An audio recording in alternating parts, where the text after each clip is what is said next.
Welcome to Mistress Proletariat's very first video essay.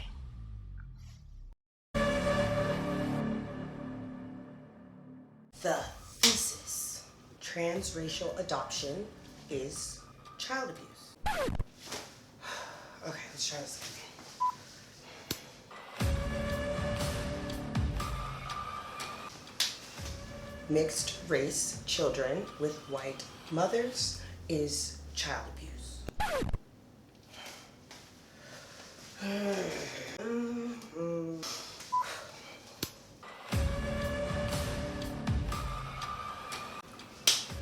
The thesis: the foster care system is child abuse. I keep doing more research and I can't figure out what the thesis is. Alright, take 6.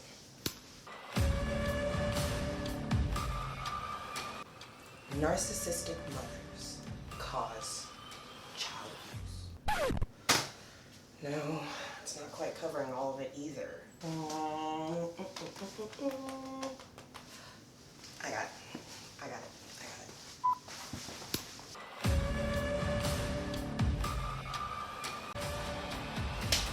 The thesis: raising children in capitalism is child abuse.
I hope that you guys are all warmed up because we are going to be not going in very gentle in this one.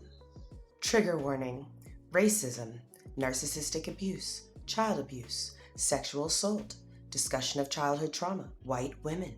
Specific trigger warning to Black people who were raised by white parents. Please seek community-centered counseling or email me at disruptedbodies@gmail.com and schedule a chat. I will make time to discuss this topic or my experience in a Zoom call. Extra trigger warning: all footage, clips, and examples used in this video do not represent the feelings or intention of that subject and are only being referenced for educational purposes. When I speak of Black people in this video, that can be interchangeable with all colonized peoples or people of color. I am Black, so I will be speaking from my perspective and framework. If you are a white parent of Black children and processing racism during this time, please consider diving deeper and creating opportunities for your Black children to experience their culture.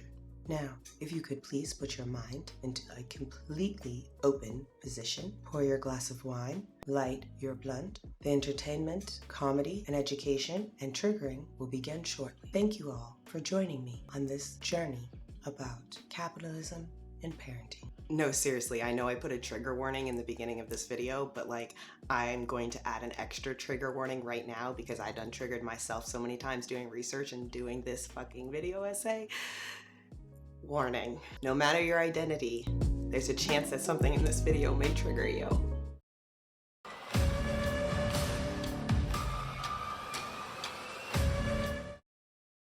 Good morning, Kyra. How are you? Good, good, good. Hey, let's talk about this interview, right? Because we've seen so many beautiful multicultural families grow through adoption.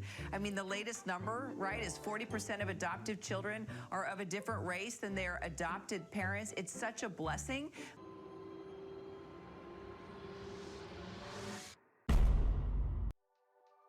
As a dark-skinned Black girl raised in America by white parents in a 98% white community in the suburbs of North Seattle, understanding my true identity and my true self has not just been a journey, it's been a battle.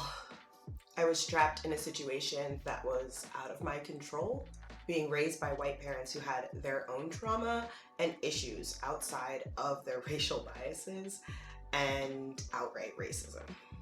And then when I was finally able to break free of my 18-year prison and I tried to find the promised land of my community and culture, I was unfortunately met with things like this.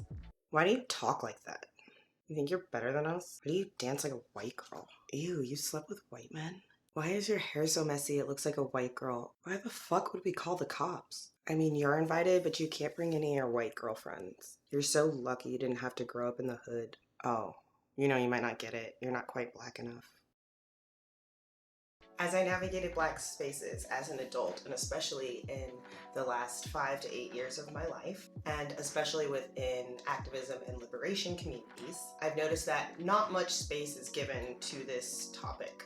Unfortunately, I think this is to our own detriment as a Black community in our liberation movement. In Black community spaces, we continue to not hold space or talk about Black people's experiences who were raised in the colonizer's home, which unfortunately further alienates us from our own identity, whether we are mixed or whether we were adopted or grew up in foster care.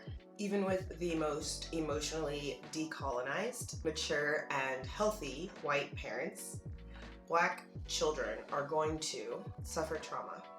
If we agree about the underlying principle that all white people are holding racial biases because of a systemically racist system, and that system being the US state apparatus as an abstract entity or control mechanism, then we have to take that into context when we are talking about white parents who have children of color.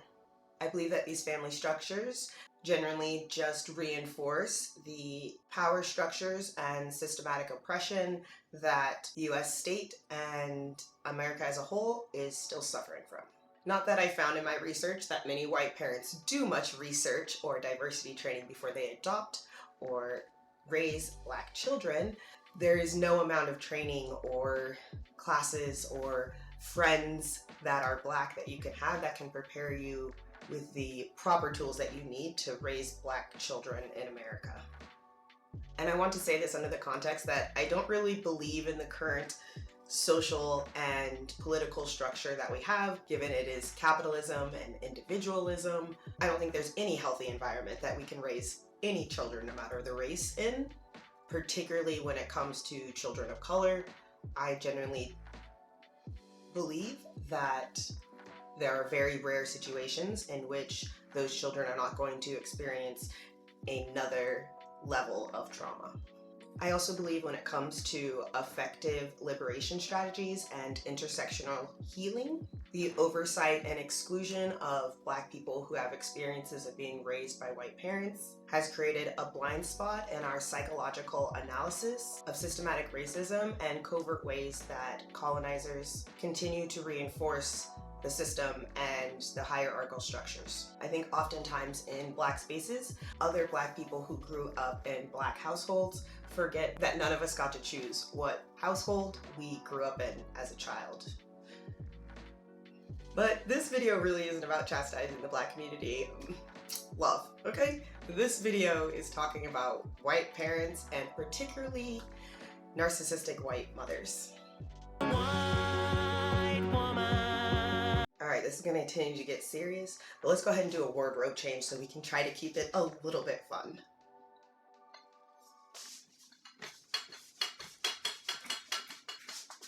Did I do the bisexual lighting good? I mean, I'm queer, I'm pansexual, I like all humans, I don't really care what body you come in, but like, what do you think? Did I do it? Do you like it?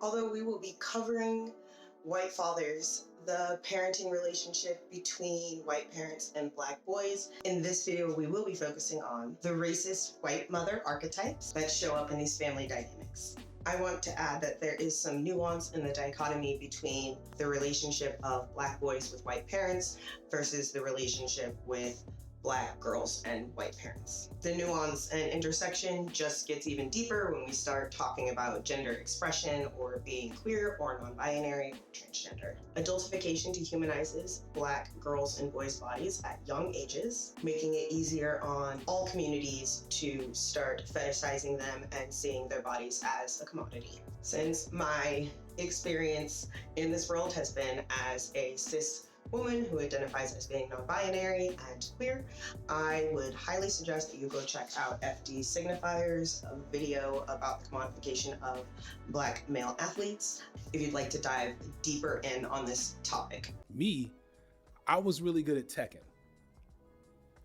I've never been too competitive, which is good because I've also never been all that athletic. But you wouldn't be able to tell from how I look. In fact, especially when I was younger and less flabby, you'd have sworn I was a good athlete, to the point where I remember vividly when I was the same age of my son, only 8, that I would have adult men approach me and ask me if I played football or wanted to play for their little league team. They would say things like, "You got the body of a football player," which I didn't understand much then. I understand better now, but then and now it was a little weird, a little weird.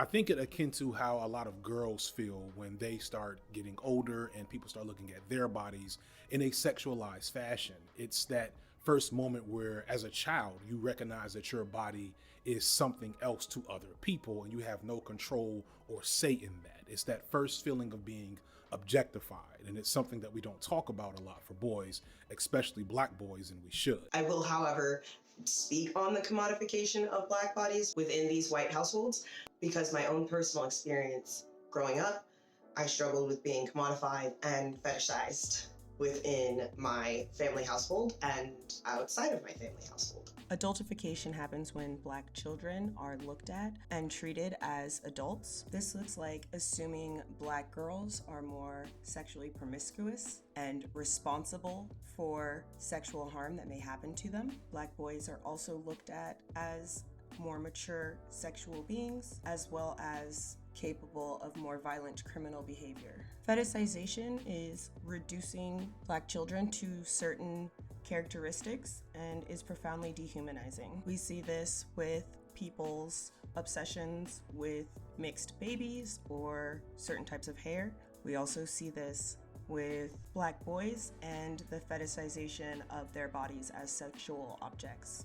Objectification happens when a child's humanity is stripped away and they are treated as an object. Commodification happens when the child has been objectified and then that object is now turned into a product to sell in capitalist markets as a commodity. These projections do not stand alone. There are intersections and they build on each other. I think that it kind of looks like this. Adultification is kind of the overarching projection, and I believe that that flows into the objectification, which then flows out into the fetishization and commodification. Commodification and fetishization can come together when you see things like sex trafficking and for-profit adoptions. If you are fetishizing someone or looking at them as a commodity, you have already started the objectification process. The adultification comes in as the overarching projection when commodification, objectifying, and fetishization is focused on children. There are intersections on how these present depending on the gender identity of the child, and there are additional traumas, pressures, and harms when that child is part of the LGBTQI community, particularly transgender. Adultification, fetishization, and commodification of Black children's bodies can happen in households whether they are white or Black, but the childhood trauma looks different when the pressure and stereotypical expectation is being reinforced, not by people who look like you or who represent you, but again, by the colonizer, the oppressor, the slave master.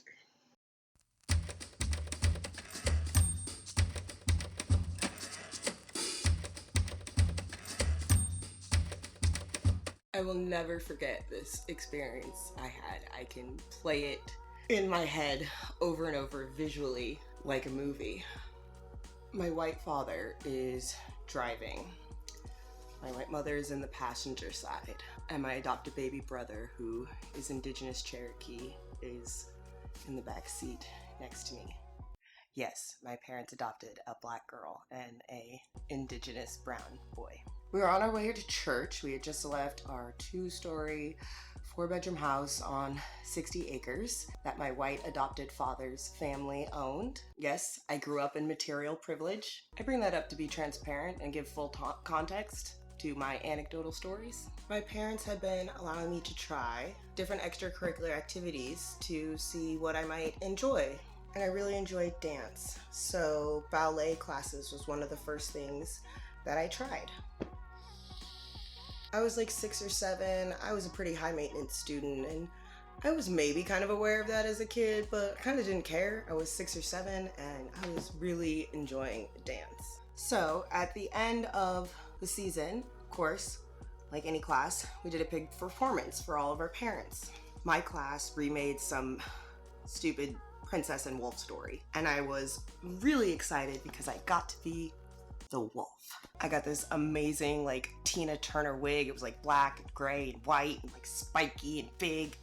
I mean, and it was the 90s, and I was definitely going to be a punk kid. So when my parents came to the class performance, obviously it was an audience of 99% white people, and the performance had me and 7 other white girls in little pink tutus, and I was in a gray tutu with a big, giant, messy, punky Tina Turner wig. I loved it, by the way. I loved it. I did not see anything wrong with it. I did not want to wear a pink tutu. I still don't. I don't like pink. Plus, like, outside of ballet class, once I could start dressing myself, I was a huge tomboy and wore nothing but boys' clothes. So imagine, there it is, all the parents, Princess and the Wolf. Wolf comes out, cute little me. And for my racist, narcissistic white mother, this was not a good look. So she pulled me out of the class and never let me go to a dance class again.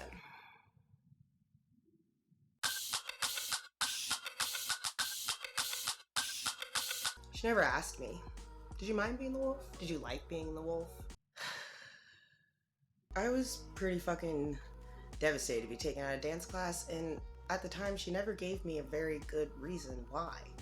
And when she finally did, she said it was because she thought the teacher was racist, but it wasn't about the teacher being racist. It was about how it made her look to everybody else in the audience. I also realized later it was because dance would require that my hips move, and my adopted white mother's #1 job was to make sure that I wasn't a slut or a stripper. Here comes the whore.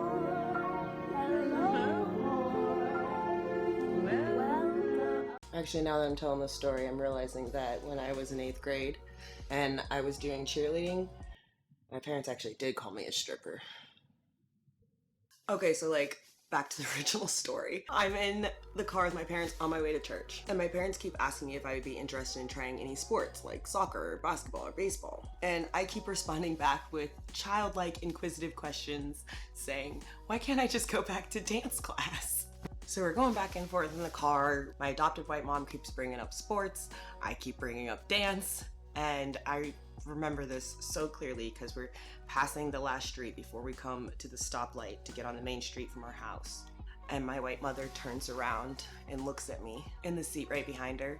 She puts her right hand gently on my knee, looks me in the eye, and says, I don't think dance is your God-given talent. See, God gives us talents, and Black people get one of three. They can either sing, dance, or play sports.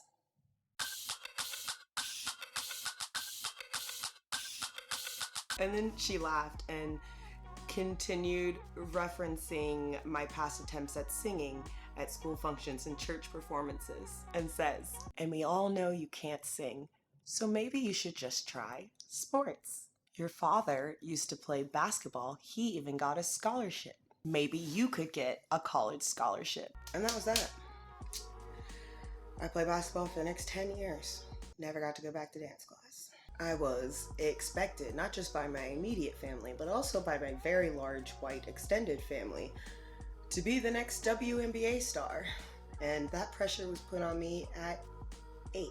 I tried to quit my senior year, and my white adopted father got a group of all of my white uncles and cousins, and they had an intervention where they said I can't quit basketball because I'm supposed to go to the WNBA.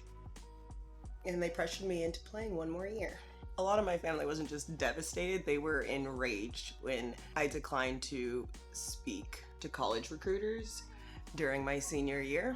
I did not want to play basketball in college. I had 2 bad knees that had to be wrapped before I did any sort of physical activity, and before every game that year, I took 8 500 strength Tylenol before and after the game to get through. I also didn't need a scholarship. My parents were plenty wealthy and probably could have paid for my college education cash. So actually, thank God for my white high school sweetheart that married me and allowed me to get the fuck out of my house.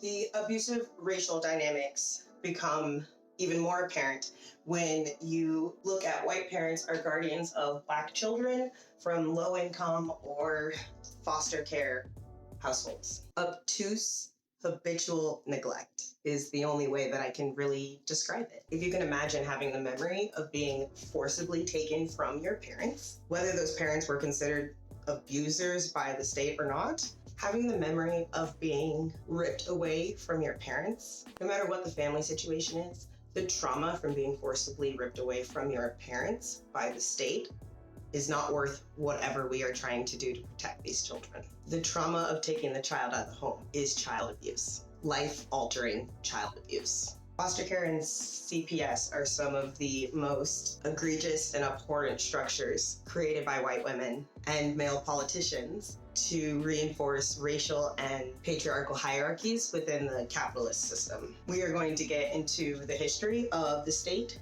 stealing children in the next chapter. We're going to get into more detail about how these systems were created and how they are still existing in this video a little bit later.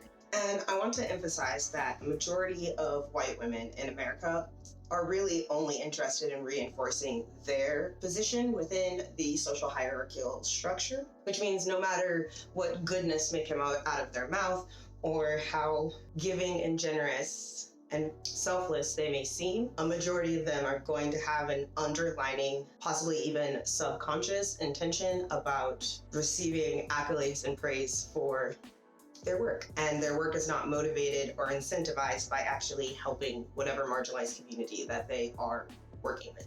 Unfortunately, because white women in the social hierarchical system within America sit right below white cis men, I think collectively there has been a complex created around possibly being number 2 in the hierarchical system. When you are number 2, you can only keep your power or gain more power by either taking down the structure at the top or reinforcing the hierarchy structures below you. Personally, I don't think it's in white women's best interest to actually get to the top and try to take white cis men out of the top, because they're taking the blunt of all the fucking shit right now. And we're gonna get more into that in my next video essay that's gonna be more specifically just on white women and how maybe they actually aren't number 2 in the hierarchical system. What?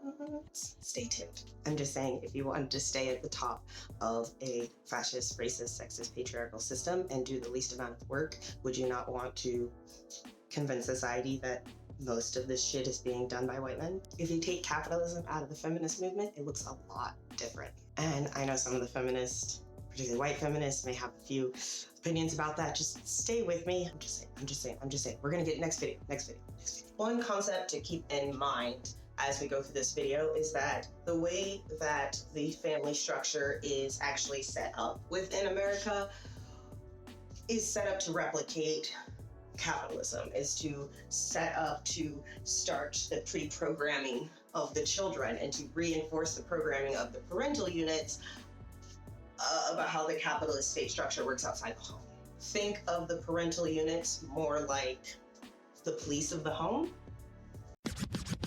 Fuck the police coming straight from the underground. A young nigga got it bad 'cause I'm brown. More like the unconsented authoritarian figure. Everything about the traditional American family, the nuclear family, from the gender roles to authority to consent to the actual family structure, is a replication of the capitalist system. If you think about what values of a traditional nuclear American family home are, they are things that reinforce capitalism.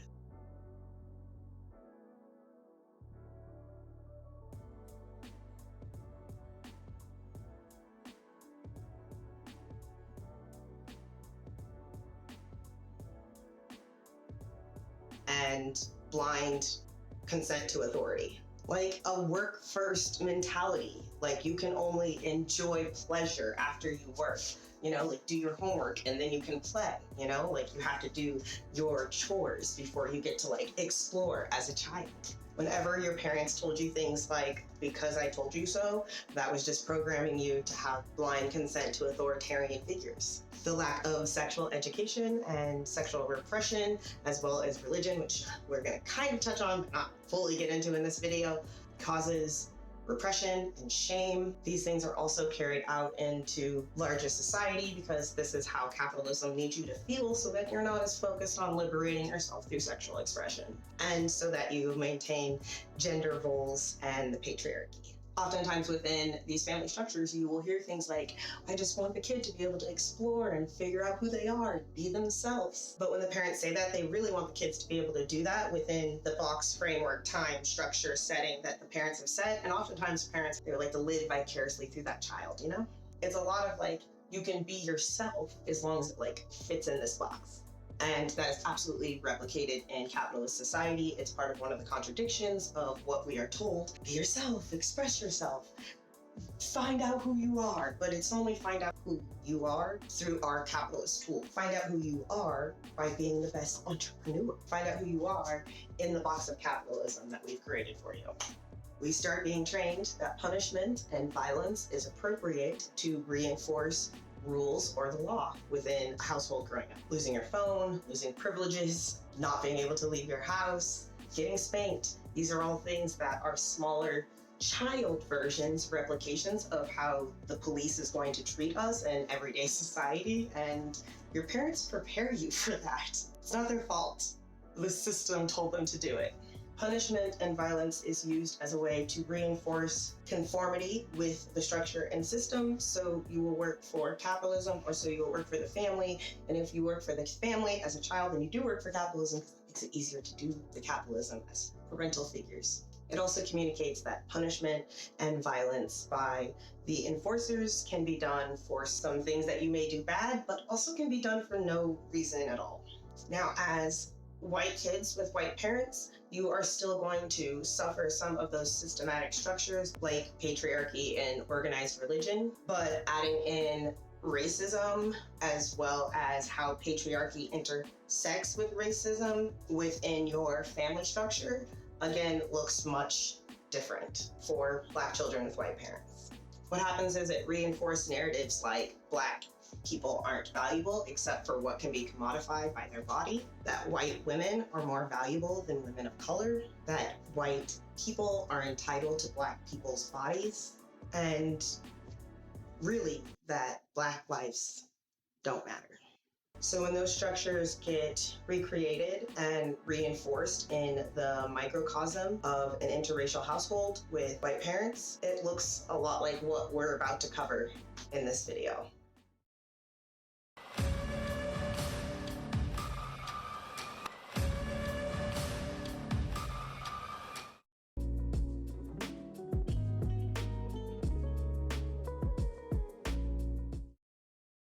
It can happen at a hospital with an unexplained illness, or if your child says something that raises a red flag at school. We don't need a warrant. We're CPS. We don't need a warrant. This is video posted online by a local mom investigated after her special needs son said at school she didn't feed him when she says she simply changed his diet. Would you know what to do? She told the CPS worker an attorney told her to ask what the allegations were before deciding whether to let her in the house. Who told her that? The attorney. I don't know. Don't call these attorneys because they don't know what they're talking about. Technically, this woman doesn't have to let her in her home. CPS is arrogant. The attorney does know what they're talking about. You do not have to let them into your home. Do they have a warrant? No, don't let them into your home. I wouldn't even speak to them. Remove your child from that school. Know your right as a parent. Quote, the number of children taken into state custody each year will be the number sufficient to generate the federal fund claims necessary to balance the agency payroll. The net result is a system in which everyone stays employed only if the number of founded child abuse cases in children taken into state custody always increases and never decreases. What you said is he did not specifically say to me, my mom caused those marks on my legs. Do you have any idea whether these injuries in these photos are the injuries that you saw? I do not. So you lied?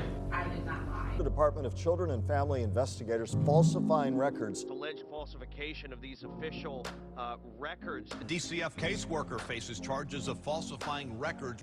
So when you testified before, you testified at least inaccurately. Yeah, I had no intention of lying under oath. But it wasn't accurate then. You don't stand by the statement that you made under oath. Every person who's worked for DCF at one point or another has changed a time, has backed up a time, has changed a fact. He never spoke to the child, but on the report said he did. He was fabricating everything. 142 cases Urban investigated last year. He lied on 75 of them. I'm guilty of working for an agency that has thrown children in foster homes, that has kidnapped children and thrown them in foster homes, where they're 6 times more likely to die. I'm guilty of working for Child Protective Services. DCF Secretary Mike Carroll repeatedly refused to speak on camera. The Palm Beach Post spoke to a dozen former and current investigators about what's not happening when it comes to protecting Florida's children. But did I break the rules? Yeah, I broke the rules. Why did I do it? I did it because I wanted to keep my job. Something a dozen other investigators told us as well. I served in the Georgia State Senate. I'm talking about those children removed from their homes intentionally for profit. In fact, our director would say regularly, we aren't the friend of the family, we're the friend of the court. It was all about money. And there are times when my supervisor would be like, oh, they can deal with it on their own. This is not to say that there are not those children who need to be removed. There are. The United States took over children first through public education, but now they do it through the state ownership of children, because within the United States, the parent does not own the child. The state does. Quote, hundreds of thousands of children face abuse every year, but there is only one federal law that directly addresses this national tragedy. That law, a review by the Globe and ProPublica finds, is routinely and often flagrantly violated with consequences that should come as no surprise. Source: Globe Spotlight Fellows, December 13, 2019, by Emily Palmer and Jessica Boston.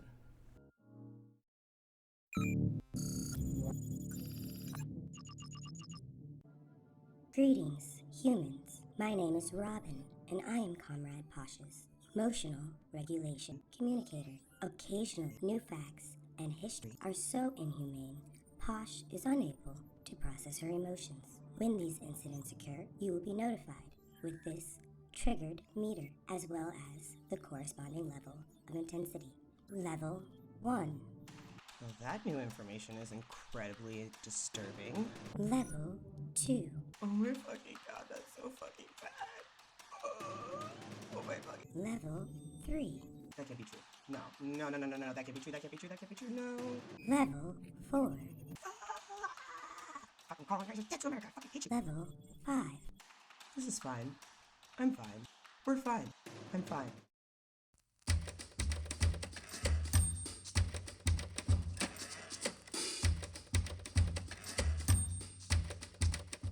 So after graduating high school, I ended up moving to Texas to live with my birth mom for a little bit.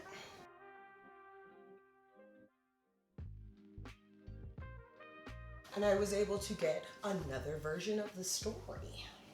My birth mom told me that my adopted mom just showed up at her apartment one day and said that they could help her by taking me. That they would just take me and that would help my mom. Basically, they pitched it as, you know, giving an 18-year-old less responsibilities. Even though my mom was doing a fine job raising me. They ended up telling her that it was just, you know, I was just too much of a burden for my 18-year-old mother, so it would just be more responsible if I went and lived with my adopted. After that, I just decided for the next 15 years of my life that how I ended up with my adopted parents just didn't really matter, and I just made peace with the fact that I wasn't gonna know. Then about 2 months ago, I duetted a clip trying to share some information about CPS on TikTok. Just trying to spread awareness. Taking somebody's kid after what they just went through. Look at it. Man, y'all really are the devil. Y'all really are devils. Y'all really fucking devils, man. This is what they doing. This is what they doing to our community. Yeah, no. Make sure you look at that. You fucking witch. Make sure you look at it. See what you doing. This is what y'all been doing for centuries.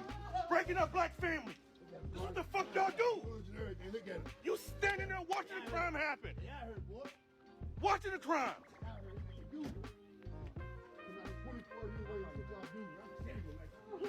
I'm almost ashamed of living back there. You one of y'all get out there, you on the case. Keep the black sheep there talking about.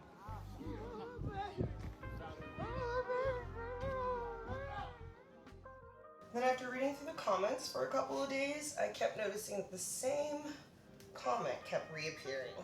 And it was people saying that yes, after CPS takes children from the home, they will charge that mother child support. And I was horrified. And these comments triggered me down memory lane of my own childhood. And I was able to ungaslight myself and figure out what actually happened. And what I realized was, while my adopted mother was struggling with in vitro unsuccessfully for a couple of years, she decided to call CPS on my 19-year-old black mother in a predominantly white city in order to remove me from my birth mother's home and to adopt me out themselves because it was cheaper. Much cheaper than private adoption agencies. Also, my parents practice a very cult-like version of evangelical Christianity, and so being a single mother is literally like a curse, like a generational curse. They thought literally my mom was, you know, living immorally. In sin. They like to call it living in sin. So after 34 years of not knowing exactly how I ended up with my adopted parents, and without either one of my mothers actually telling me the truth, I finally figured out how I ended up with my adopted parents. And yeah, that's why you guys got this video essay. Do you guys like my room? I wanted to give you guys something aesthetically pleasing to look at while you listen to me tell stories about my childhood. It makes it easier to process.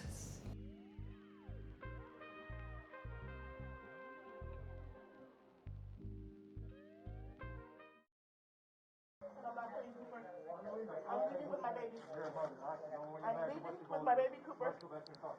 I'm talking right here. This is what I'm talking. So look, what y'all want to talk about? What do y'all want to talk about? The baby's not staying here. Look, let me tell you something. The baby does not have any drugs in his system. Does he? Does he? Does he? Hold on. Don't. One time. Look, you're gonna hurt my baby. You let go. You're gonna hurt my baby. You let go. Don't do that. You let go. Hey, don't do that to me. Let go. I got it on my head. Let go of me. Please. No, Get the no. backpack. You guys, I have not broke a law. You guys cannot do this to me. I'll cut it. I know, but you guys are trying to take my baby. Please let go of me. Please. I will cut the backpack if you don't let go of your arm. No, please. Let go of your arm. I'll cut it. Please let go of me. She's got a bag. You guys, please let go of me. I got it, Cooper. Oh my God. I got it. Please let go of me. I can't see the cuff. Go ahead and get the other cuff, and then we can. I can't breathe. I cannot breathe. I got it, Cooper. Oh my God. I got it. Please let go of me. I can't see the cuff. Go ahead and get the other cuff, and then we can. I can't breathe. I cannot breathe. Let go of your hand, or you're gonna get resisting as well. I have the bag on my head. That's why I can't let it go. What are you doing? The hand I'm on. Got it. Okay, now listen. Hold on. Wait. Listen. Where's my shoe at? Can I have it? You need to come talk to me because look what you just did. You got it. What are you trying to take my baby for? Go ahead and get done. No, you did not try to. You don't know. Talk to me. You kicked me out of the room. Because I'm so upset. They kidnapped my baby. Listen, and I Please. understand, ma'am, that you are. You don't understand what's going on. But you have to give me a chance to explain to you the situation that's going on. But you know, This way. I don't want to. I don't want to go. Here we go. Don't. Where's my baby? Where's my baby? Where's my baby? Where is my baby? Where are we going? Why did you guys do that to me? Why are you going to nothing? 3 B or 10-4. You guys need to bring my baby in here. Can you let me? Sit. Don't talk to me. Sit. Don't talk to me like that. You know, do you like fat people? Don't talk to me like that, Mr. Church. Whatever your name is, I have not done nothing. I don't want you in my room. Can you get out? No. Mr. Cooper. Can you get him out of my room, please? I'm at this sort of window right now. I'm a little disordered. We have to calm down. I am. No, I'm calm. What's your name? Kimberly, I'm calm. What was your last name? Sellers, no, I'm calm. Listen, I'm calm. Well, we have a supervisor coming up, so they're going to really try to help out. Okay. Can you get Church out of my room? Well, that's going to be a supervisor. Now let's learn about the history of stealing brown babies in America. And what's really fun is that they didn't just steal the brown ones, they stole the white poor ones as well. So now let's go over why the CPS was created. Hopefully you will learn very quickly that I do not have time in every video essay to give every single citation.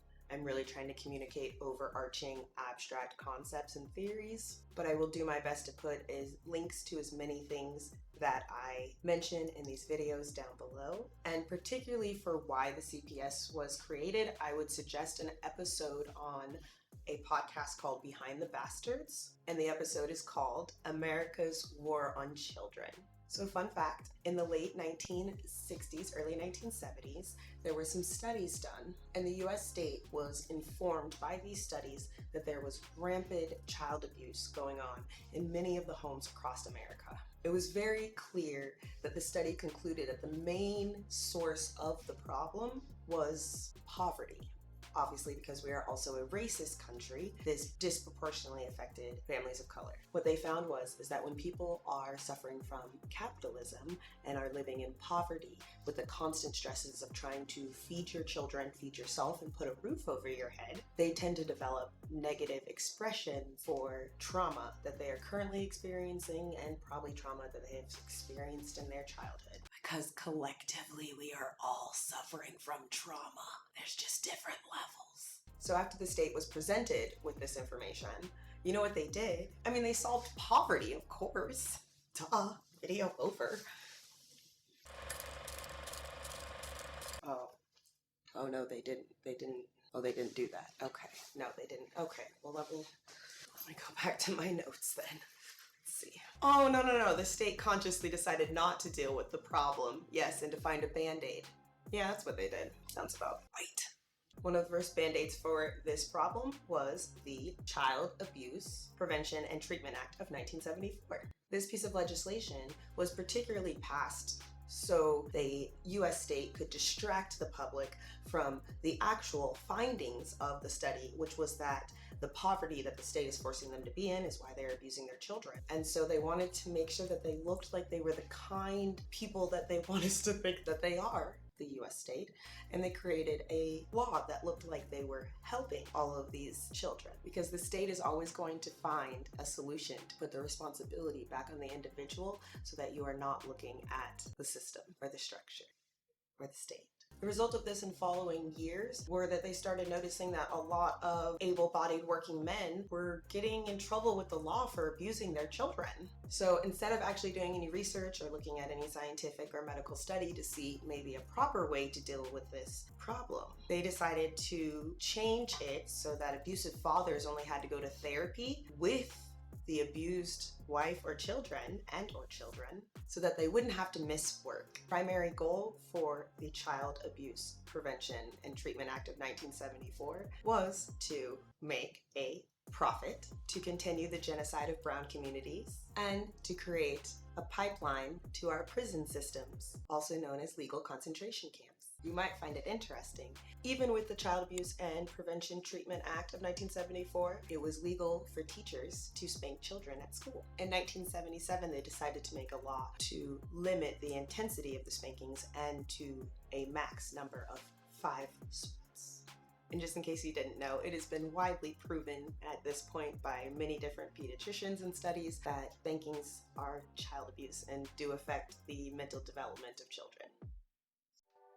But tonight, I'm talking about those children removed from their homes intentionally for profit.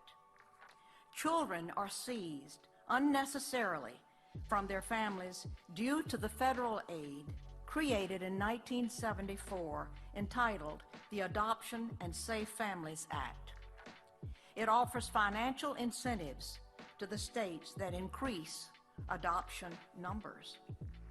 To receive the adoption incentives or bonuses, local CPS must have more children. They must have more merchandise to sell. Funding is available when a child is placed in a foster home with strangers or placed in a mental health facility and medicated, usually against the parents' wishes. Parents are victimized by the system that makes a profit for holding children longer and bonuses for not returning children to their parents. So even from the inception in 1974, we clearly see, and it has been whistleblown, that the purpose of CPS and the entire structure was for profit. CPS has a saying called the psychologically poor, and they will use this as an excuse to remove children from the home by saying it is in the children's best interest. 6 times more children die in foster care homes than in other home environments, and this is a $40 billion a year business. Remove, abolish the federal and state financial incentives, and those are taxpayer dollars. Those dollars have turned CPS into a business that takes children and separates families. Major bag alert, major bag alert, bag alert, major bag. For money. Open family court. Remove the confidentiality laws. Give parents their rights verbally and in writing. I even feel that to terminate the rights of parents, the case should be heard before a jury. The fact that the US state can terminate parental rights with just one investigator or one judge signing off on something is not freedom or liberty or justice for anyone. About 4 years after the CAPTA, Child Abuse Prevention and Treatment Act of 1974 was passed, in 1979, the courts ruled that minors can be taken away from their parents and put in state institutions with little to no due process. This was particularly used for minors who had disabilities. In 1984, the Supreme Court rules on Shaw v. Martin, which ruled that kids have a lesser inherent interest in liberty than adults do. A lesser inherent interest in liberty? So liberty is supposed to mean freedom, right? Freedom, liberty, we kind of use them interchangeably. But I want you guys to remember that we're always being gaslit. So when the state says liberty and freedom, they absolutely do not mean liberty and freedom. So what this ruling basically said was that kids don't like it when we authoritarianly try to program them into our system. So we're going to put them in jail, or at least in institutions. This court ruling also sets the standard that kids living in state-ran institutions are getting the same kind of care and is the same type of environment as kids being raised with their parents in their home. So they made it legal, the concept that solitary confinement in a state-ran institution is the same as having your own room in a loving home. So since kids don't have the same interest in liberty, they shouldn't have the same basic human right to have liberty. That's basically what this court ruling decided. So that means that those kids don't deserve the same amount of rights or proper representation or the freedom and ability to have due process. So basically, since kids aren't interested in freedom, they do not deserve the basic human right of freedom. And so whatever we do to them as the US state is okay.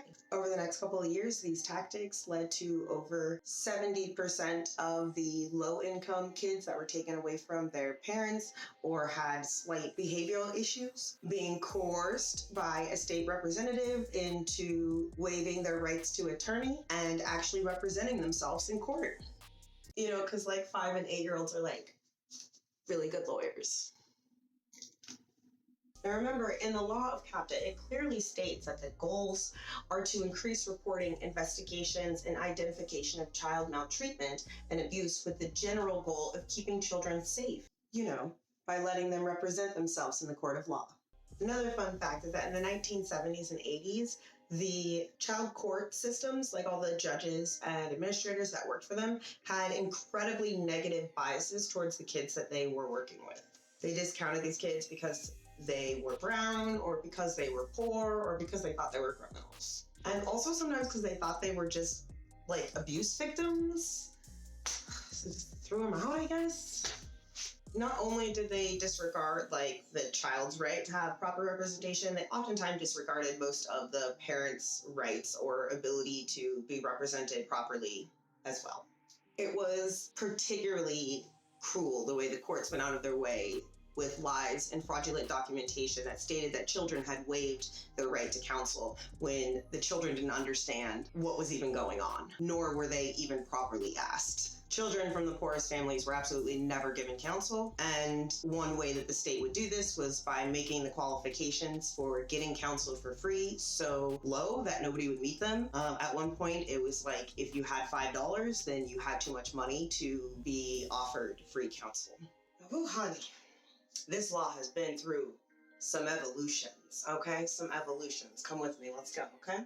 So, here's a quick rundown of all of the legislative history of the Child Abuse Prevention and Treatment Act of 1974. Strap in, guys. The law was completely rewritten in the Child Abuse Prevention, Adoption and Family Services Act of 1988. It was further amended by the Child Abuse Prevention Challenge Grants Reauthorization Act in 1989. The Community-Based Drug Abuse and Neglect Prevention Grants was a program that was originally authorized by Sections 402 to 409 of the Continuing Appropriations Act for fiscal year 1985. The Child Abuse Prevention Challenge Grants Reauthorization Act of 1989 transferred the program to the Child Abuse Prevention and Treatment Act as amended. A new Title III, Certain Preventative Services Regarding Children of Homeless Families or Families at Risk of Homelessness, was added to the Child Abuse and Neglect and Treatment Act by the Stuart B. McKinney Homeless Assistance Act Amendments of 1980. The Child Abuse Prevention and Treatment Act was amended and reauthorized by the Child Abuse Domestic Violence Adoption and Family Services Act of 1992, and amended by the Juvenile Justice and Delinquency Prevention Act Amendments of 1992. The act was amended by the Older American Act Technical Amendments of 1993 and the Human Services Amendments of 1994. CAPTA was further amended by the Child Abuse Prevention and Treatment Act Amendments of 1996, which amended Title I, replaced the Title II Community-Based Family Resources Center program with a new Community-Based Family Resource and Support program, and repealed Title III. CAPTA was most recently amended by the Keeping Children and Families Safe Act of 2003,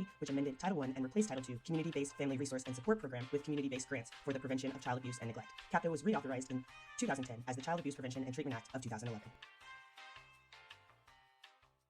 One of the ways that the U.S. state is able to continue to run abusive structures and programs like CPS is because the legislation, administration, and basically how the organization works is so convoluted and complicated that most of us everyday citizens either don't have time or do not have the energy to actually understand what the program or agency is actually doing. And most of these updates to the law were adjustments so that the for-profit side of the adoption and child protective services industry can make more money. Take the baby, okay? Your name is what? Officer Howard. Howard and Palma, and you are? Carrillo, Investigator Carrillo. To take her from me. If I want it on camera. You taking my child from me? Okay, I'm gonna place her in here. Or would you prefer?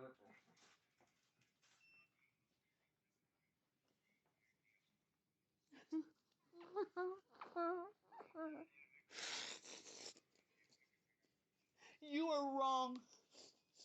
Ma'am, you are wrong. You know that man attacked me. He shot me. You should be ashamed of yourself. All of you should be ashamed of yourself. You especially, y'all. I'm gonna leave you my business card with my name and badge number on it, okay? They should be ashamed of themselves.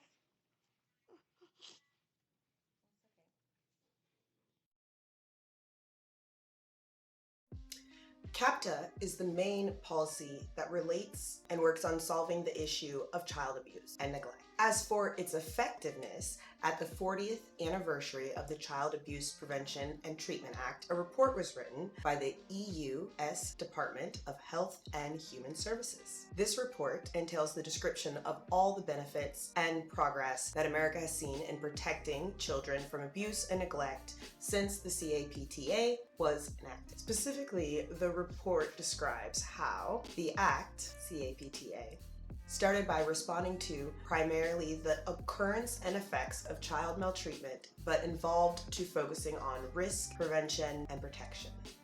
There's two main reasons for creating different systems and structures that steal children away from families in America. Brown children are stolen from their parents, particularly to continue the white hegemony of this country. They are taken out of their culture, which renders them incapable of passing on traditions or being passed on traditions and culture, and oftentimes this pushes them towards white romantic partners, which then continues to not pass down their culture.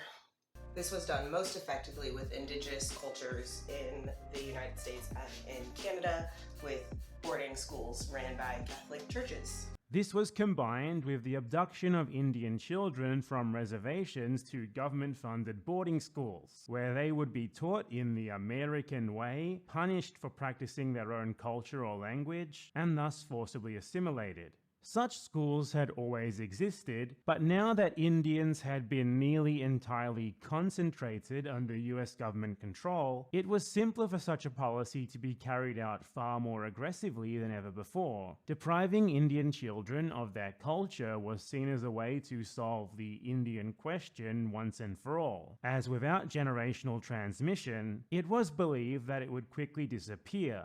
Together with the aforementioned privatization of Indian lands, the idea was that both Indianness itself and any distinction between Indian and non-Indian land would no longer exist. These initiatives were a full-blown attack on the continued existence of distinct Native American peoples. The idea of a much-reduced Indian population living independently and continuing their own way of life, even on heavily reduced areas of land under the strict control of the government, was still seen as intolerable by white society. It was not until 1934, when the government of Franklin D. Roosevelt granted Indians much greater sovereignty over their by then much smaller reservations, that the policy of direct government control and forced assimilation was finally ended, and Indians were finally at least left to continue their traditional ways if they so choose, though not completely by any respect, I must clarify.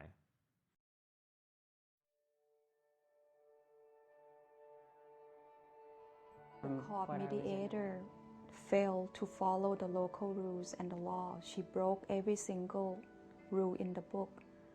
She doesn't read the file, she doesn't read the pleading, she doesn't know the history of, I would my say case. we're seeing an emergency here. When these children are being damaged, they're treating like throwaway kids. They're disposable. Their welfare is disregarded. Who you know and how much money you have.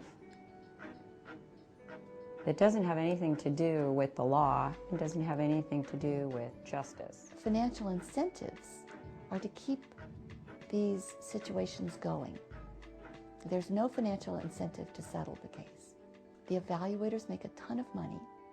The attorneys for the minor and the family court attorneys are guaranteed payment for, if the child's 3 years old, for the next 15 years.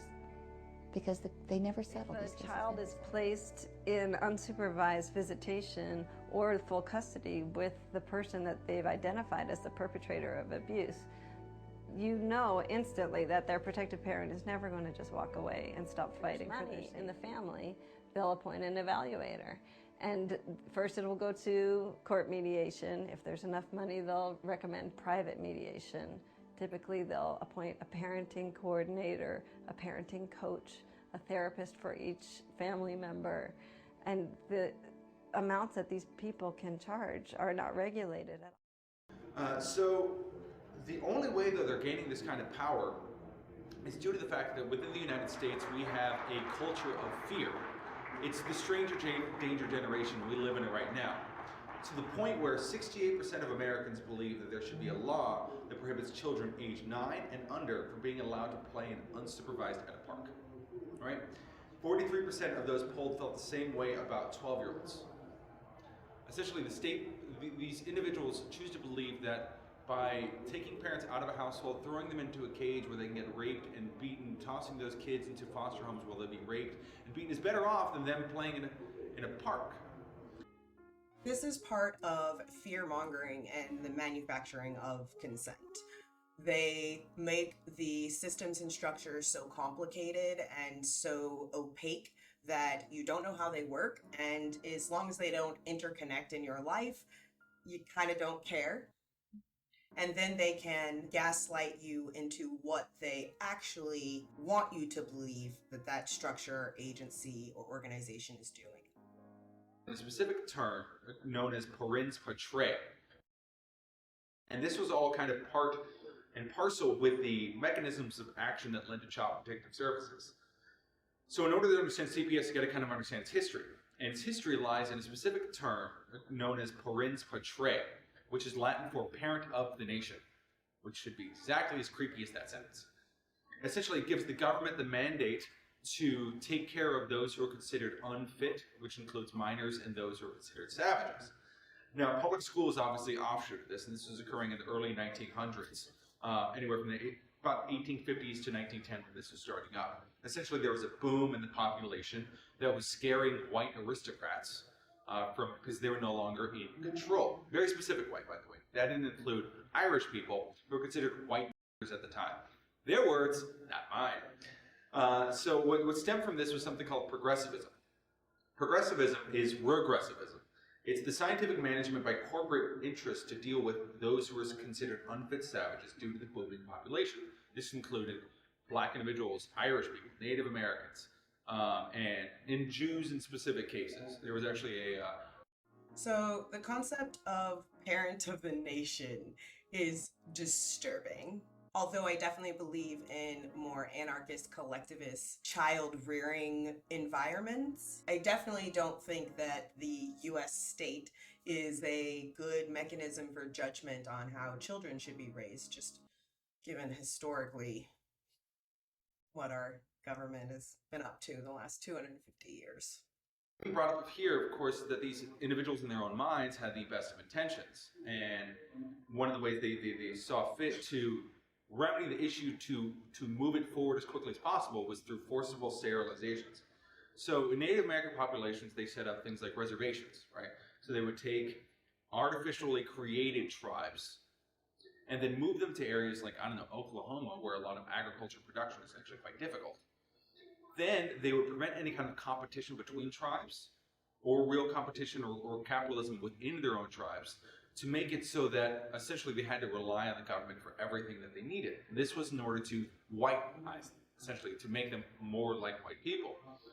And social workers took an invested interest in this, whereby they would go to some of these reservations. They would see when a child was living in a home where it wasn't just two parents, there's grandmothers, along those lines. That was against the nuclear parent ethic, and they would restrict the woman's food supply, the mother's food supply, if she would not volunteer to be sterilized. Now, this also occurred in North Carolina ghettos and a lot of black communities as well. A lot of the welfare actions were about conservatism, it was about regressing, preventing any kind of boom occurring in these minority neighborhoods, because God knows, can't have that. Yes, let's just let that sit in for a second. The US state would restrict an indigenous mother's food supply if she didn't agree to being sterilized.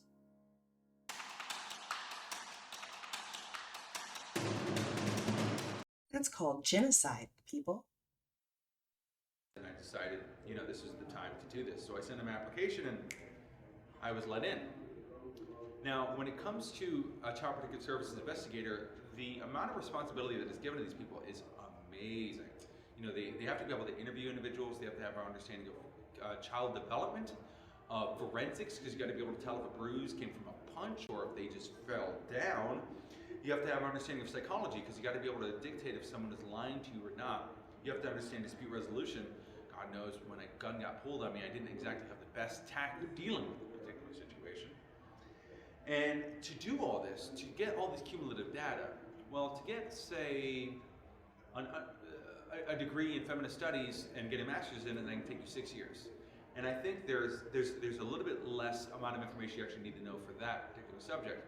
But for this subject, we got 2 months of training. I think that's less than police officers, actually, which is impressive. But 2 months to be qualified in all of those things and know if a parent is fit in a couple hour visits over the course of a few months, that's insanity. Speak to the child. You try to talk to the kid before the parent even knows it's coming. There's rationales for it, but I still think it's kind of evil. Now, I would go to a public school, generally during the school year, to be able to ask these kids. So I'd go ahead and knock at the door, the administration would let me in, because we have a nice little bond relationship with public school teachers, and then I get to ask this kid a bunch of different questions regarding the allegations of abuse. Now, I don't know if many of you know much about sales, but essentially in order to be able to make a good sale, the person has to trust you. So you have to build a rapport. Building a rapport with a 4-year-old can be a little bit difficult, because their understanding of critical analysis is a little bit hard. So, just to clarify, CPS investigators, who are a majority women, but there are men, are allowed to, without the parents' or child's consent, come to your child's school and question them about explicit sexual child abuse or abusive behavior. Does that seem right? Does that seem right? Does that seem right? I know some people will probably say, well, how else are you going to help the children that actually need help? Well, I think that we could figure out, I think maybe we could do some studies and figure out maybe a less consent violating, traumatizing way to do that. Because if that child hasn't suffered any abuse, well, now you've just abused them. Here's a couple more fun facts. Okay. So in our country, the lowest income class has the highest percent of abuse. This is because of stuff that we talked about earlier, capitalism, poverty. And children who are actually sent through the foster care system are 7 times more likely to suffer abuse in the foster care system than they would if they just stayed in their low-income families. 7 times more. 7 times? 7 times.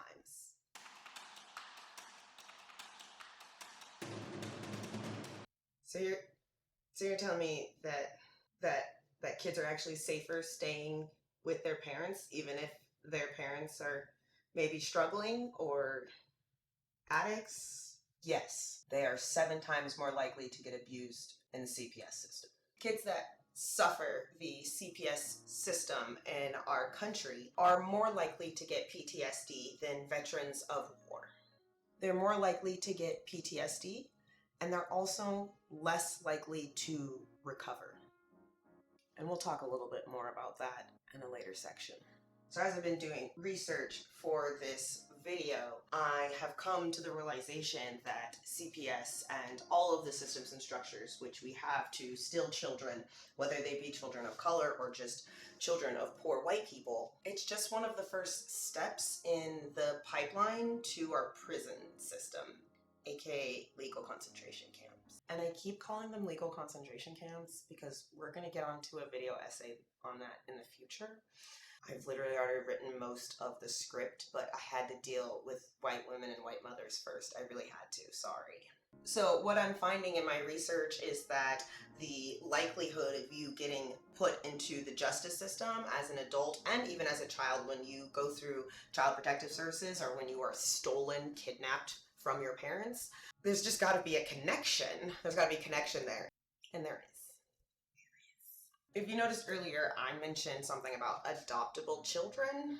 And if you're not an adoptable child, if you also don't have disabilities, because for some reason kids with disabilities actually make more profit for the state. It's this weird thing. Certain disabilities, not all disabilities. You know, we've got to have a privileged hierarchical system, even for people with disabilities. It's just American. So the non-adoptable children, they still need to make money off somehow. So by sending them through CPS, by sending them to multiple abusive homes, they can almost guarantee that they're going to end up in the prison system. And then in the prison system, they can be exploited at slave wages for their labor. And that's when they're really the most profitable for the state.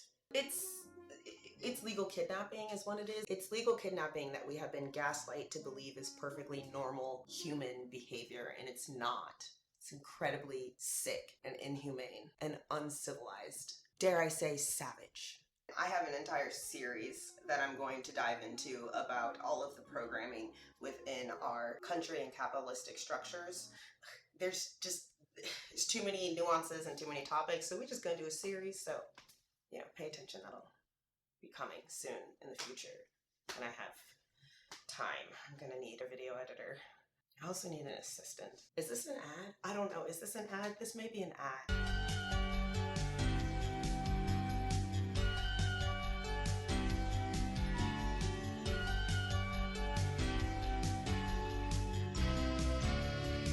If you have time to volunteer to get on this train, once it makes some money, I got you. Okay? Okay, that was totally random. Let's get back to the topic.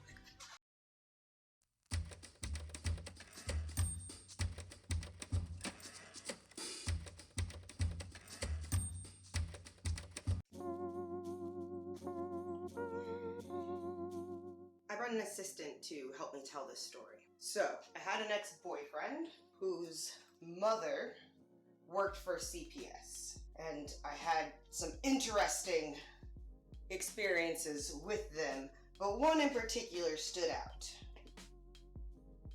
Her main job was actually removing children from the home.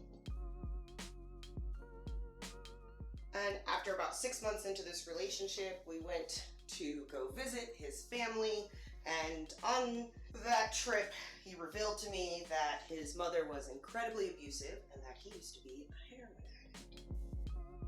And his mother was abusive to all of her children, including his younger brother and younger sister. And it wasn't just physical abuse, it was kind of like sadistic, psychotic abuse, like having a full Like, having a full kitchen full of food, but then not feeding your children or not letting them eat. She used to lock them in closets when they would get home from school. Wait, this is after spending the day removing children from the home because they are being abused. So this white woman, 5 days a week, took kids out of brown people's home and other poor white people's homes, and then went home and sadistically, brutally abused her own children. I mean, when you think about it, like, it's kind of brilliant if you're an abuser, because, like, who are they gonna call? CPS? When we went to go visit him for that holiday, I remember someone making a joke about being abused.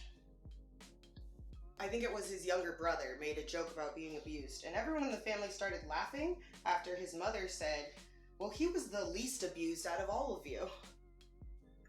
It was the most awkward situation, I think, that I have ever been in, because everyone was chuckling and laughing, and I was like, does nobody else see how absolutely fucked up this entire situation and just me? Okay. Needless to say, it didn't work out. No.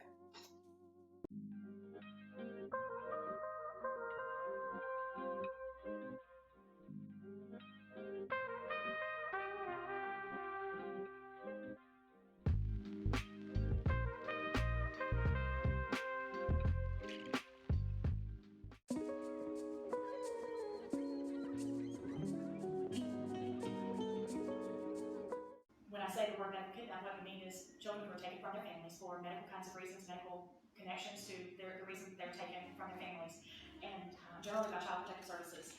And I had no idea that human trafficking was connected. I learned that the majority of the children that are rescued from human trafficking come out of foster care. Foster care is a pipeline to human trafficking and child sex trafficking. According to the federal AFCARS report by the U.S. Department of Health and Human Services, less than 16% of children who are taken from their families are taken for any kind of reasons of abuse. Now, we think of Child Protective Services as designed to protect children from abuse, from child abuse. Child Protective Services only got involved if there were terrible parents who were abusing their children. That's what I thought it was for, and I think that is what the majority of Americans think that Child Protective Services is for. Less than 16% are taken for reasons of any kind of abuse. And these children are being taken from parents who have done no wrong. Sometimes children have been taken for wanting because their parents want a second medical opinion. That children who are wards of the state, children in the system, can legally be used as medical lab rats for medical drug testing, drug pharmaceutical research, medical research without their parents' knowledge or consent. Well, you say, how can that be? Because the Nuremberg Code after the Holocaust told us that there has to be informed consent. Well, they bypassed that by having social workers or judges sign off on consent in place of the family.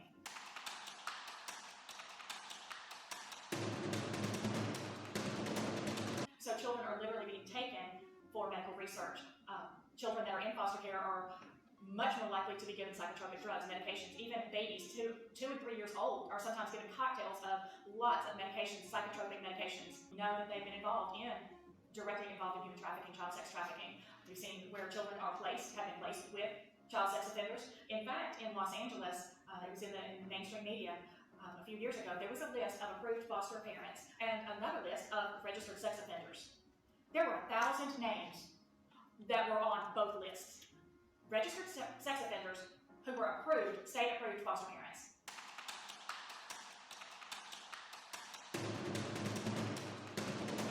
One of the things that I hear so much is that, well, why aren't I know these people who are truly abusive. They really are abusive, and Child Protective Services doesn't do anything about it. And here's what I've learned from whistleblowers, from social workers who have talked to us and told us what's really going on. Because of financial incentives from the federal government on the federal level, like the Adoption and Safe Families Act in 1997 and other federal streams of money, what they're looking for are children who are considered to be adoptable. Children who are truly abused and truly in need of intervention are considered by the system to be damaged goods who are unadoptable. The federal incentives are creating an atmosphere where children can be taken from innocent families without having done anything wrong. And they can be put into the hands of pedophiles, traffickers, or people who want to use them for medical drug research. Terry LaPointe is a former investigative journalist from Medical Kidnapping, testifies on how Children's Protective Services fails families and becomes the gateway for children to become victims of human trafficking. In Mrs. LaPointe's investigation, she briefly mentions that the agency often victimizes innocent families and fails to protect those who could benefit from their supposed protective nature. Why? Because federal funding incentives, particularly as found in the Safe Families and Adoption Act of 1977, reward agencies to take adoptable children from perfectly good families. Basically, this woman exposed that if you have enough money and you are a white family, you can absolutely order a child. This is not something that is unique to a couple of specific cases. This is a systematic countrywide problem. This also means that someone can basically say, I would like my neighbor's child. And then they can call CPS and file a false report, and then they can adopt that child. Oftentimes people think that this type of behavior happens most when there are custody battles, but people would be very, very surprised at how often CPS is threatened casually at people and how often it does get called and people lose custody of their children in perfectly healthy households. Because it isn't just a threat that is used against the parents of the children, it's a threat that your neighbor can use, that your mother-in-law can use, that your aunt can use, that your teachers of your kids can use, just anyone who doesn't like you, pretty much.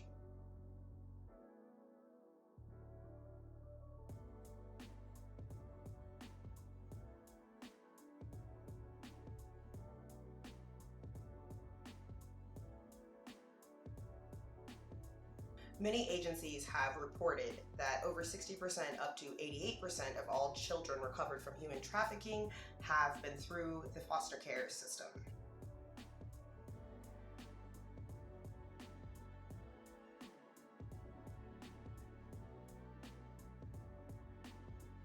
Placed there by Child Protective Services, which has, for all intended purposes, illegally kidnapped these children from good families.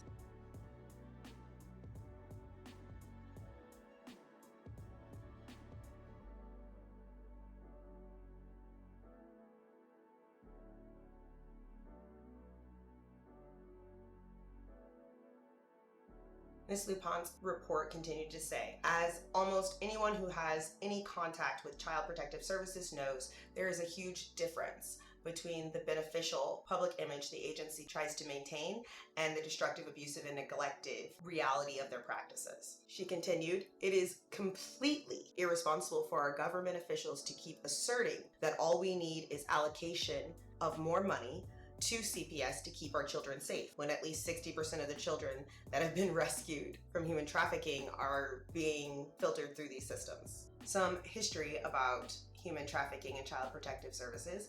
In 1984, the United States Congress established the National Center for Missing and Exploited Children, called the NCMEC, and as part of the Missing Children's Assistance Reauthorization Act of 2013, they received $40 million to study and track missing and trafficked children in the United States. In 2017, the NCMEC assisted law enforcement with over 27,000 cases of missing children, the majority who were considered endangered runaways. According to their most recent report compiled by FBI data and their own studies of the nearly 25,000 runaways reported to the NCMEC in 2017, 1 in 7 were likely victims of sex trafficking. And of those sex trafficking victims, 88% were in the care of social services when they went missing. Equally as disturbing as the fact that most sex trafficked kids come from within the system is the fact that the FBI discovered in a 2014 nationwide raid that many foster children rescued from sex traffickers, including children as young as 11, were never reported missing by the child welfare authorities. So that means like the state knew they were missing and were just like, oh well. And these trends have been corroborated by other governmental agencies. Just some other really fun facts. In 2012, Connecticut police rescued 88 children from sex trafficking. 86 were from the child welfare system. In 2013, the FBI did a 70-city nationwide raid. 60% of the victims came from foster care or group homes. In 2014, New York authorities estimated that 85% of sex trafficking victims were previously in the child welfare system. And this one's one of my favorites. It kind of almost broke me while I was writing this script. But 90% of youth that are in foster care, if they go to 5 or more placement homes, it is a 90% chance that they will enter the justice system. 90%.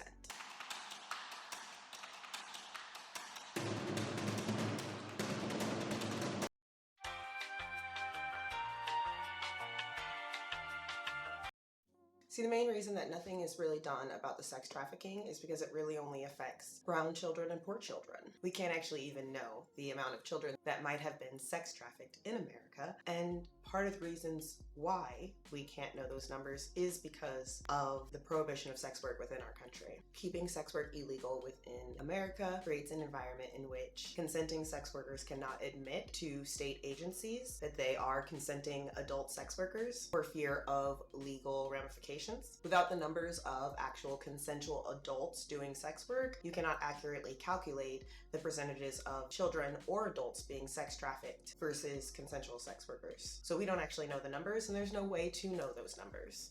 Because of the prohibition of sex work and that phenomenon of not being able to actually know accurate numbers of people who are being sex trafficked in our country, that works in the favor of the sex traffickers and hinders our ability to be able to rescue people who are actually being human trafficked or sex trafficked. These policies stay in place because the bourgeoisie, the elite, the powerful do not give a fuck about you or your children.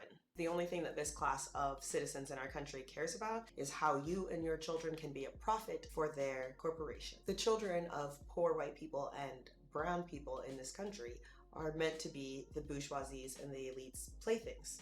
And this doesn't just include the lowest class of white people, this also includes middle class white people, because if you look at the institutions in which perpetuate child abuse, they look like the Catholic Church, Boy Scouts, any sort of kids organized sports.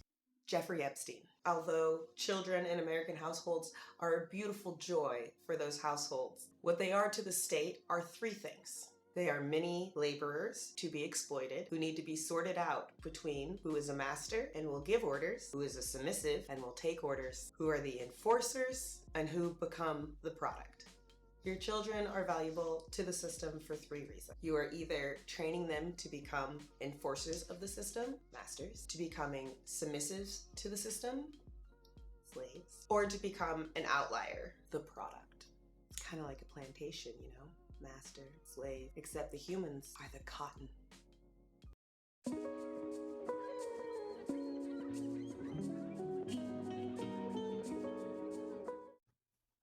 I want to clear this up right now, so you can continue to use this video to go back to reference. Rachel Dolezal stole that term from the adoptee community. Transracial does not mean what Rachel Dolezal made it to mean at all. And what she did was an incredible disservice to the adoptee community and incredibly violent to Black people.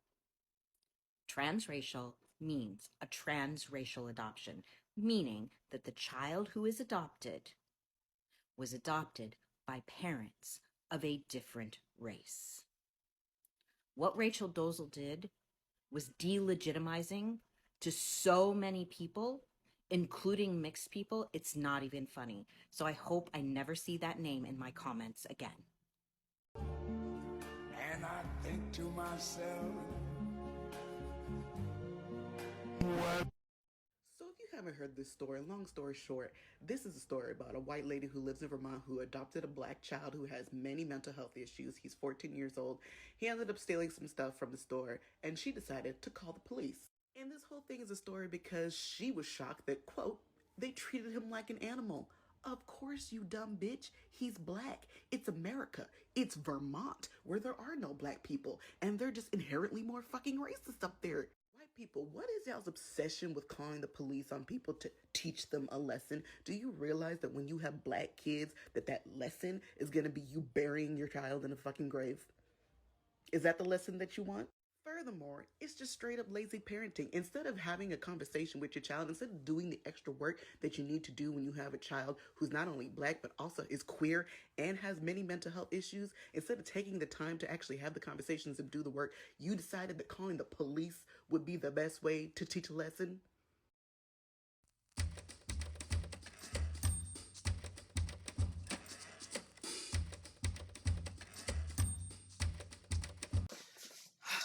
Re-recording. Fucking mic wasn't on. And because the universe wants me to go through this story again, so I heat on. So from the time I was like 17, I never wanted children. Kids. Didn't want them. Fortunately, when I was 19, I found myself pregnant. Maybe a result of all of that sexual repression and lack of sexual education growing up. I literally had to go to the library during sex ed classes in high school and take abstinence courses by myself out of a book. So when I got pregnant, I was still deeply rooted in my evangelical cult-like childhood religion, and so abortion was not an option. I spent 7 months of my pregnancy absolutely planning on becoming a mother, even though it never really set in or felt right. I was kind of just doing what people around me wanted me to do, and a lot of the people around me were just super excited to have a half Puerto Rican, half me child being cute and adorable around the community. It was a lot of fetishization, featureism. When I had mentioned adoption, it was absolutely shamed, which I thought was odd in my community because I was still under the impression that my birth mother had consensually given me up for adoption, and she was really against me giving my daughter up for adoption, but then also didn't explain why or give any context. I was told that it would have been better if I had an abortion. I was told that I absolutely didn't love this child because I was considering giving her up for adoption. About 2 weeks before my due date, after a shit ton of contemplating, I kind of went behind my birth mother's back and reached out to a private adoption agency.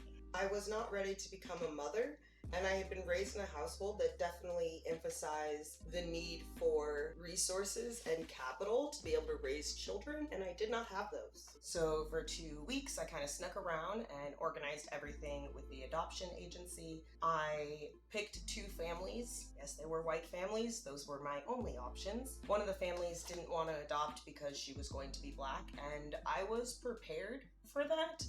I was very aware of transracial adoption and the intersections and difficulties there, even though I was maybe not aware of all of the larger societal implications of race. So I ended up picking a family that I knew was going to provide her with material resources and a good education, and I was trying to pick a family where the mother was an academic or intellectual because I felt like that was something I missed out on growing up because my mother was a housewife.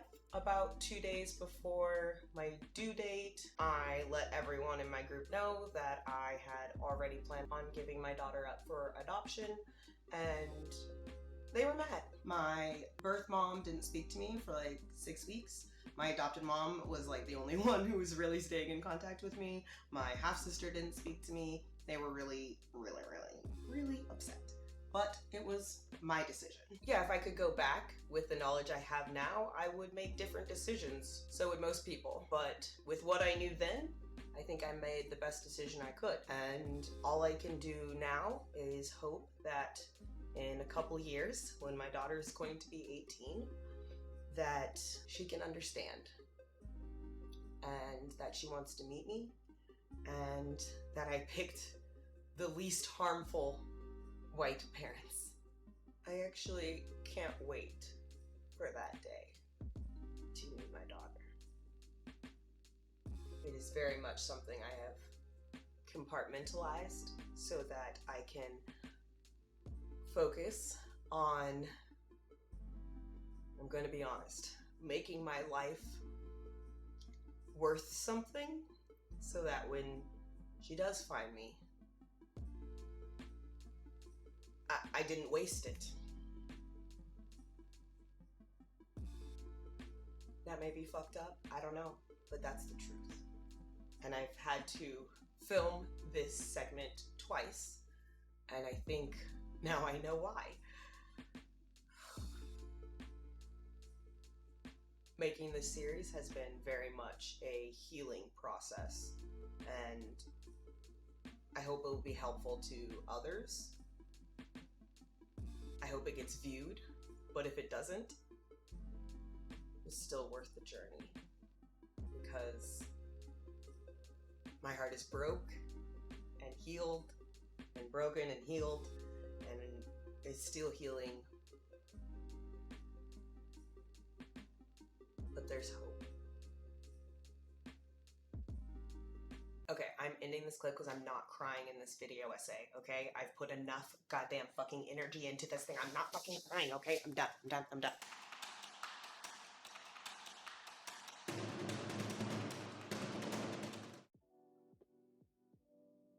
So I really wanted to cover the creation of CPS, adoption, Planned Parenthood, Indigenous child residence schools, and also white women and white men in interracial relationships within this segment. And then as I started going down the research channel, the research hole, there was way too much information. And so I definitely got into a deep dive on CPS, and now I'm going to send you to some other entertaining resources if you want to dive deeper in on the topics about adoption, Planned Parenthood, and Indigenous residential schools. And then since I was not raised by a white parent and a black parent, I was raised by two white adopted parents, I thought I would share with you what some other mixed kids had to say about their experiences in their households. The main resource that I'm going to give you is going to be Behind the Bastards. I'm going to mention it so many times because it's such a great resource, and I really trust Robert Evans, the host, who reads whole books and reports to do these essays for these podcasts, and then he brings on incredibly engaging guests that make the topics very entertaining, even though they are incredibly dark and depressing most of the time. So I do want to give you some teasers to maybe spark your interest in actually going and doing this extra bit of research. I know you guys like to get everything just in one video, but adoption and Planned Parenthood were definitely created by people who were eugenicists, and based on the science of eugenics, to different varying degrees, given that back in that historical time, eugenics was unfortunately an acceptable science.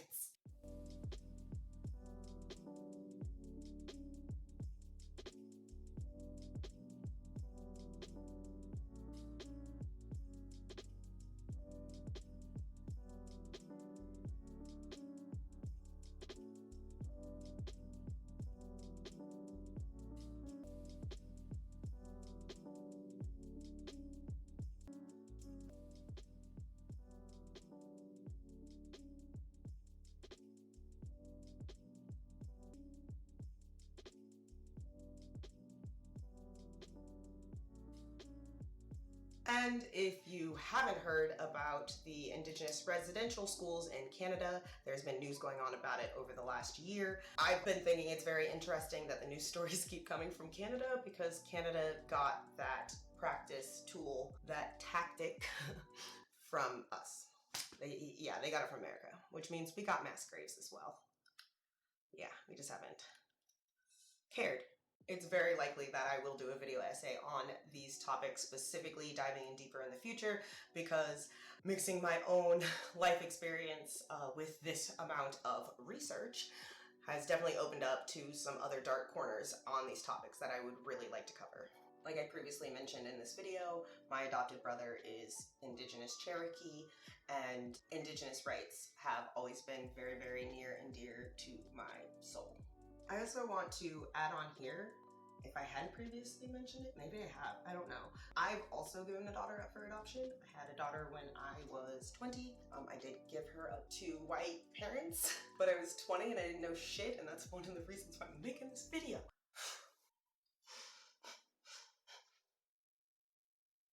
Sorry, might have just triggered myself.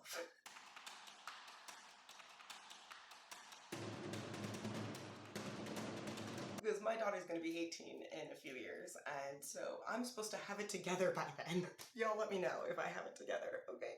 Okay, just think that it's important that I'm transparent about my own life experience so you can understand the mindset and perspective that I am coming from. Okay, quick list behind the bastards episode that you absolutely need to listen to. America's War on Children. All fertility doctors are bastards. How the Catholic Church murdered Ireland's babies. What the Catholic Church did in Ireland is also kind of what we did here to single mothers. Canada's dark secret, residential schools, the women who invented adoption by stealing thousands of babies, Robert Baden-Powell, the founder of the Boy Scouts, the company that poisoned 300,000 babies, Elon School, the worst troubled teen facility. Definitely going to be talking about that in future episodes of Video Essays. How Nestle starved a bunch of babies, Kellogg, the great American cum doctor. Kellogg can go right up there with Kissinger. He didn't kill as many people, but he killed maybe the same amount of souls and sex drives. The White Savior, fake doctor who may have killed 100 babies, and the Judge Rodenberg Center, which is about horrible torture and just torture and sometimes murder that the state allowed institutions to do to kids with autism. Okay. Listen to these mixed black people's experiences. I gotta like take an emotion break. Feel free to pause this and take an emotional break. You don't have to watch this whole thing in one take. It's a lot. It's a lot.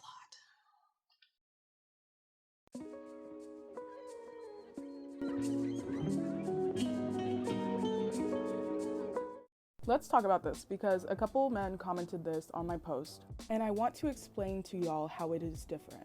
So when we as black people see other black people with partners that are white, the reason why we may look badly on that is because of assumptions that are correlated to our experience with oppression and how we deal with that.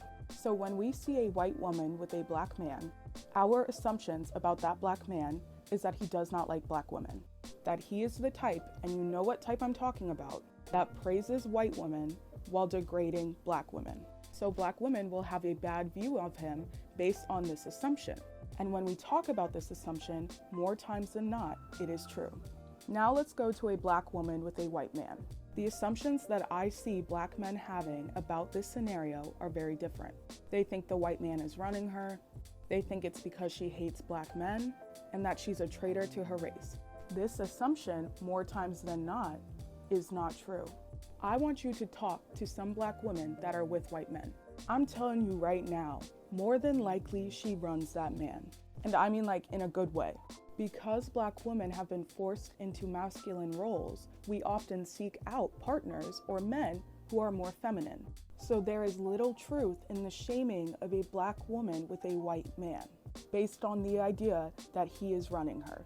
Taking it back to the assumption that she just doesn't like black men, if you are looking for someone to take on a more feminine role, it is going to be much harder finding that with men of color. Because men of color are struggling to feel even validated in their masculinity, much less their femininity. So they are often not wanting to take on that role. White men are validated in their masculinity from the time that they grow up, so they are not going to feel like taking on a feminine role makes them less of a man in the same way. Then let's take it to the assumption that she is a traitor to her race. Being with a white man does not separate a black woman from her blackness, from her community, from her beliefs, anything like that, in the way that black men think it does. Think about mixed children. People always say that mixed children with black mothers are always much more comfortable in their blackness and interacting with black people than mixed children with black fathers. That is because the black woman is not a traitor to her race when she gets with a white man, in the same ways that a black man who is with a white woman is. And I'm saying based on his actions, not just based on the fact that he's with a white woman. And I'm also saying based on his partner. Ask people of color. We often have better experiences with white men who have a partner that is a person of color versus a white woman who does. And that is often because black men dating white people are dating racists, but black women dating white people are dating allies. Mixed children who have white mothers tend to be more exposed to internalized racism and colorism because of the lack of intersectionality among white feminists. People are like, yeah, children with white moms tend to be a little anti-black. And I was like, shoot, I got a white mom. I will admit that there was some definite anti-blackness like stuff when I lived with my white mom. And my grandmother sees my brother's shirt and he's wearing a shirt that looks just like this with Malcolm X and the rifle. And my grandma's like, really? Malcolm X with a gun? So violent. This is a Facebook post from my uncle. You can pause to read if you want. But basically, he was saying that he'll kill any Black Lives Matter or Antifa protester if defund the police were to actually be achieved. He knows that I'm very passionate about Black Lives Matter and have always been attending or organizing protests. So when he says stuff like that, he's directly threatening my life. You clearly don't know how race works because, no, I'm not half white. I'm racially 100% Black. Just like my mom has green eyes, but that doesn't mean I'm half green-eyed. My experience is Black. That's all I know. I won't be half denied a job. I won't be half murdered by the police. I am Black. That's it. So many commenters were saying things like, oh, I didn't know my culture. I have a white mom and I didn't know my culture. Why would you expect a white woman to teach you about your Black culture? Where was your Black father? And the issue is misogynoir, where some Black men, not all, but some Black men are only with white women because of the closer proximity to whiteness, and they put down their own women and own culture as a result. Us mixed kids need to combat that misogynoir as well as the internalized racism. Well, my mom was definitely like this before she had me, before they met. And she, like, the family was worse. Like, honestly, they had a nickname for my dad. It involved the N-word. That was really hard to find out. When you live in a predominantly white area in a country that's controlled by whiteness, the information that you receive about Black people from society is all just stereotypes. This is what can cause them to begin to see their Blackness in a negative light, because no one at home is mentioning their Blackness and how it's powerful and beautiful. If you want your child to be proud of who they are, their Blackness is a part of that. You can't just pick and choose parts of our identity that you want to accept and dismiss the other. That just further reinforces the idea that Blackness is taboo and negative. Additionally, mixed people aren't superhuman. You didn't just create a new category of race by sleeping with a Black man. Our Blackness doesn't just disappear, it's still there. If you say that you don't feel the need to talk about color, then you're just saying that you want to remain ignorant. Not to just our experiences, but also the greatness in our Black identity. Raised by Colonizers will continue after these brief messages.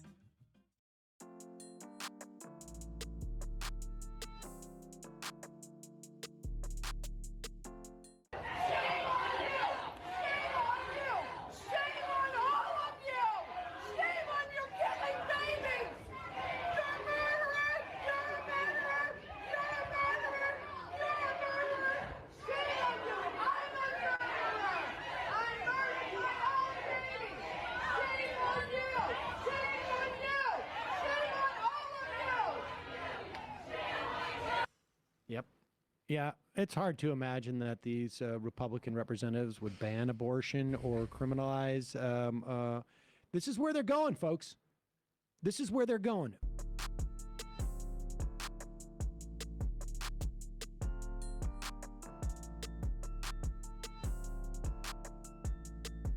If Roe is in fact overturned. New at 11, News 6's Catherine Silver shows us how it could impact Black women in particular. Protests and praise have followed the release of a now confirmed draft opinion from the Supreme Court that signals a possible end to Roe v. Wade. The document now calling into question, what's next? This is very concerning. Rebecca Desir is the founder of the Black Health Commission in Orlando. People of color, and to be specific, Black women, we already face disparities that determine our overall health. She says minority women will bear the brunt of limited access to healthcare. Whether it's education and all these things, and it just makes it so difficult. Black women account for the highest number of reported abortions in Florida, nearly 35% according to the most recent CDC data. They are also more likely to die from pregnancy complications. The rate of death for non-Hispanic Black people is more than 3 times higher. Sociology professor Amanda Stevenson studies the possible impacts of an abortion ban in the U.S. Pregnancy is more deadly than abortion. Her research estimates additional deaths would increase 7% in the first year and 21% in the years following. I just estimated how many more people would die because when you're denied an abortion, that means you're forced to stay pregnant. And accounting for random miscarriage and some other, fancy demographic stuff, that means that you're going to be exposed to the increased risk of death associated with carrying a pregnancy. In Florida, a Republican-led legislature recently passed a 15-week ban on abortions effective July 1st. We're very excited about this. Pro-life supporters say there are options for women. Florida has over 200 pregnancy centers. It shouldn't be a financial issue to have your child. Those who support a woman's right to make her own choice want them to remember abortion may be limited, but it is still legal. So our doors are still open. We're here for our patients. So I want people to know that. Planned Parenthood is working to ramp up what they call their navigation team. They say it will help women who will seek care out of state. I'm Catherine Silver, getting results, News 6.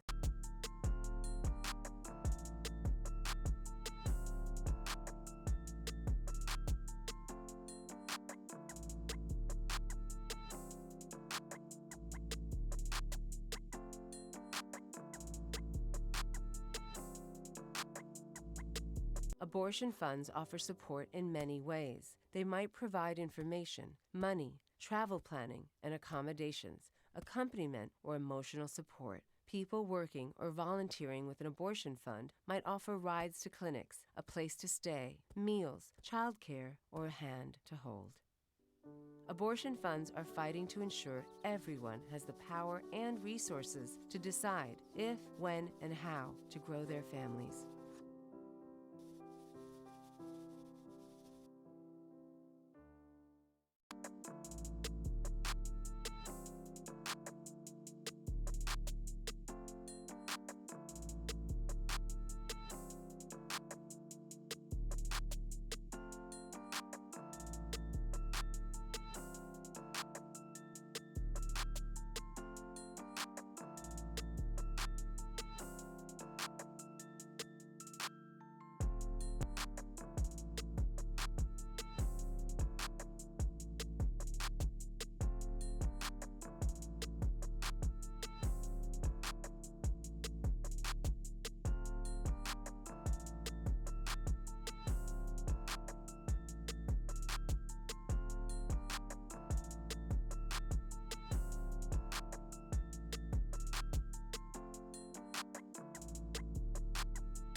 And now, back to your featured programming, Raised by Colonizers.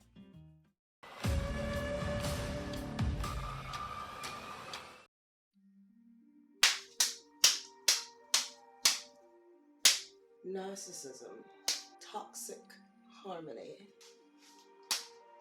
and white women. Let's go.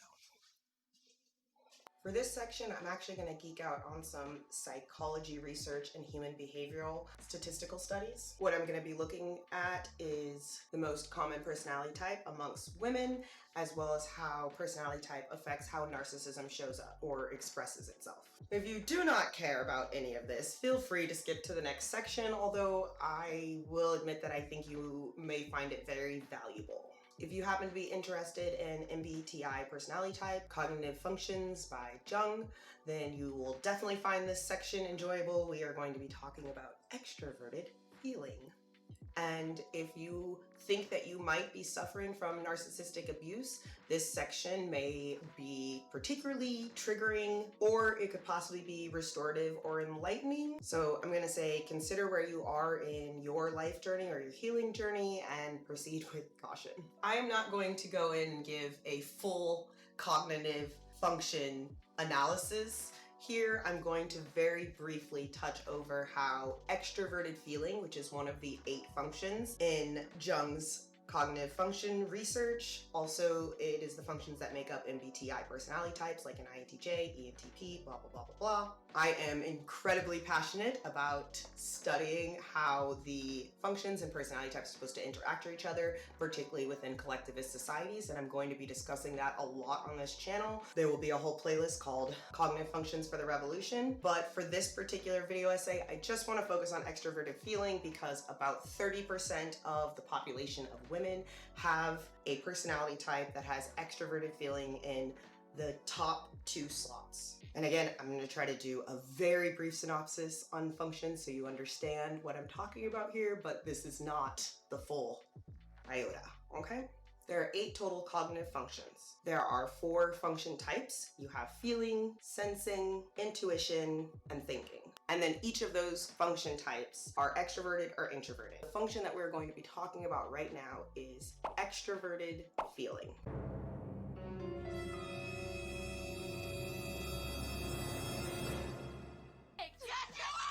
Don't you talk to me like that. You know, I'm just making a leap here, but I'm assuming that Pearl doesn't know any of this? That this has just been your secret? As I am talking about cognitive functions, I will mention the tribe very often. The tribe just means your community. It can mean your more immediate community of family and friends, or your more expanded community. When I'm talking about tribe as a collective group of white women, tribe is white people.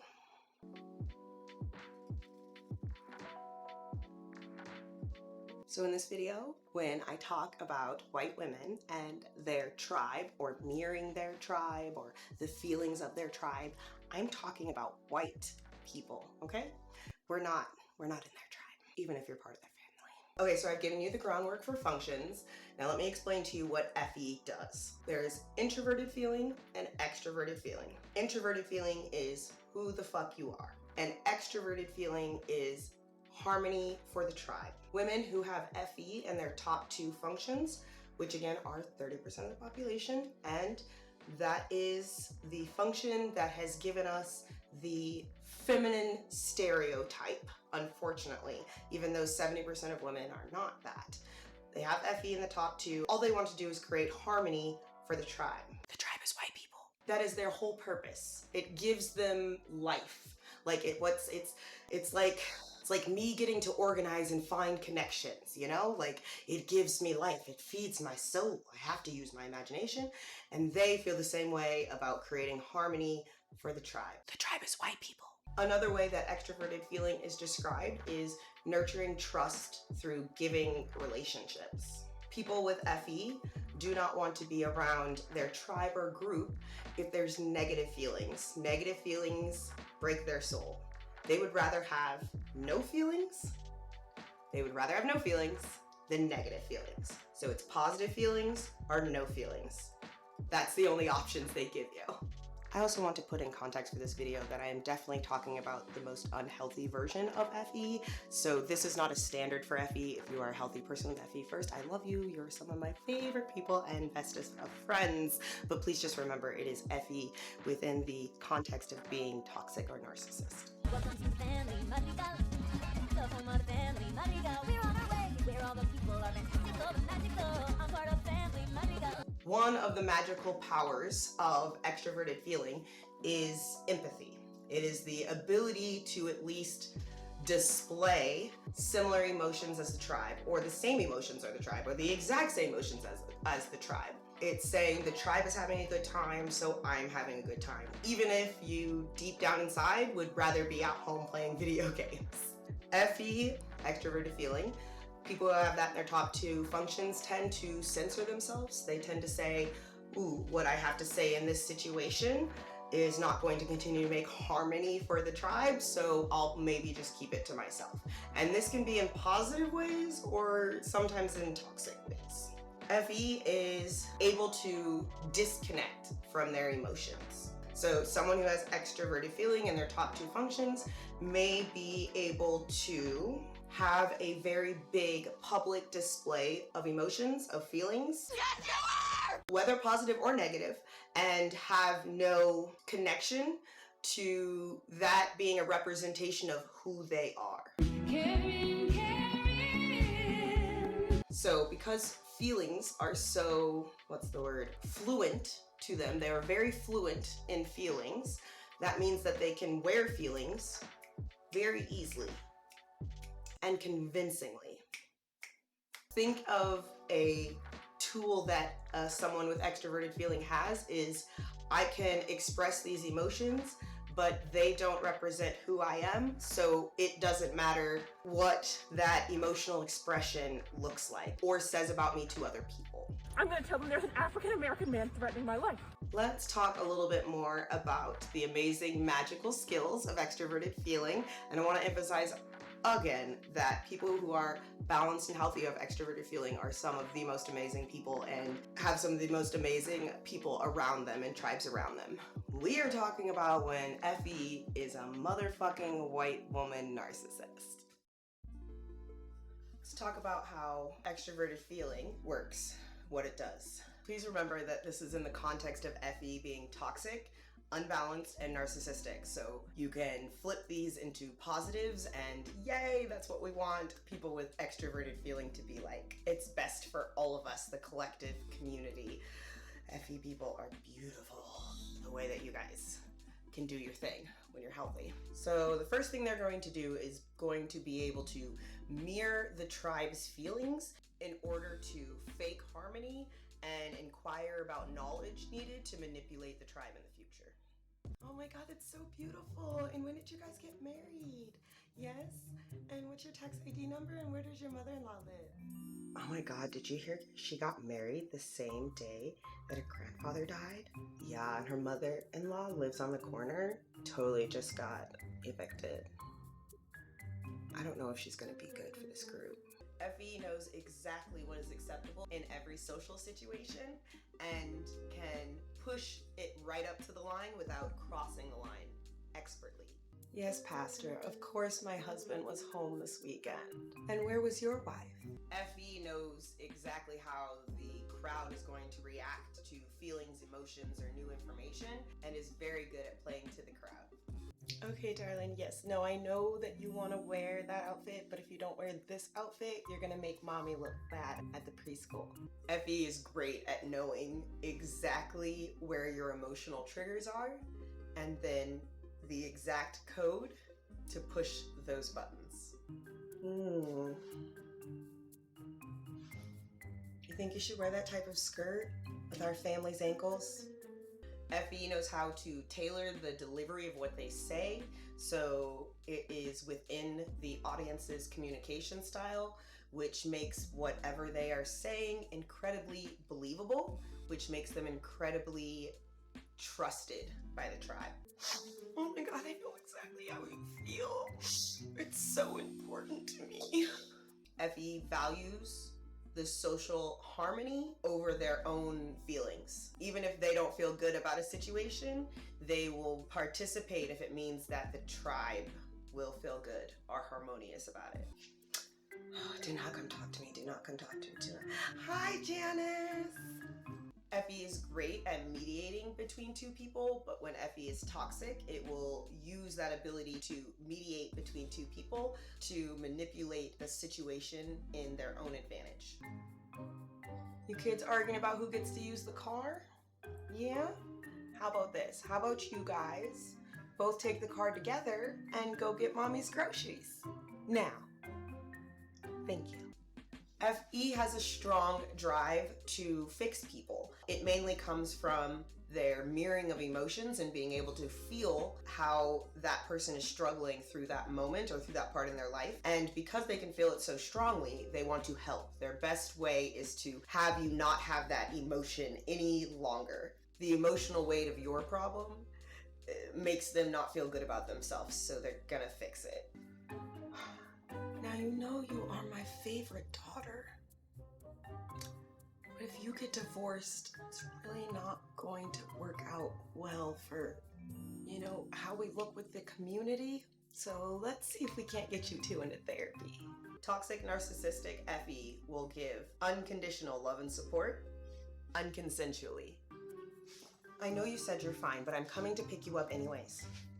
FE feels perfectly content with a public display of extroverted emotion, even if that may make them personally and their personal self-identity not look good to the tribe. They can disconnect that outward expression of feeling to who they are as a person. I want to speak to your fucking manager right now. I do not care who is watching. Get your manager. So now imagine people with expert mastery level of the skills I just mentioned, and then also narcissistic. So I just want to put a disclaimer right here, because I know a bunch of you are going to want to go down in the comments and be like, you are not a fucking licensed professional, you don't have a PhD behind your name, you can't diagnose narcissism. And I want to emphasize that narcissism is just a descriptive word. Narcissistic personality disorder is actually a disorder. That's what you have to have a PhD to diagnose, but it's doesn't need a medical degree for you to be able to say that someone is a narcissist or expressing narcissistic behaviors. So now that we've established what extroverted feeling looks like in social situations and how it displays itself, let's talk a little bit about narcissism. Narcissism develops when someone's self-esteem or self-image is so low they can no longer cope, and they create an alternate reality. To do that, they have to manipulate people in their life that reflect that reality. Narcissists use very destructive manipulation tactics to get the tribe around them to conform to what their reality that they want to project is. It's sad because narcissism is really just a way for that individual to hide really deep self-loathing. I have a series on my channel that you can check out that dives deeper into all the different types of displays of narcissism, as well as a real fun version of narcissism called collective narcissism, which unfortunately I believe white people as a society are suffering from. And that also makes sense and falls in line with the systematic racism that we can't seem to weed out from the system. Hopefully you guys will be able to also come to this conclusion on my channel, but I've come to the conclusion that the reason why we can't push past systematic racism, besides the fact that we need to overthrow the state, Sismo's production, go! What are you waiting? Do it! Is because collectively white people are also dealing with collective narcissism, which is also connected to a misunderstanding of the hierarchies between the genders within white traditional homes. But stay tuned on my channel. Hopefully I'll be able to connect the dots for you. So there is a lot more research being done about narcissism right now, and one of my favorite people to learn from is Dr. Ramani. Please go check out their channel. In one of the videos they shared that they think the estimate right now of the current American population is that 30% of Americans are narcissists. 30%. So we have 30% of white women who have FE as a dominant top two functions, and 30% of those women are also suffering from narcissism. And that's a lot of women. I did the math off the top of my head. Let's see.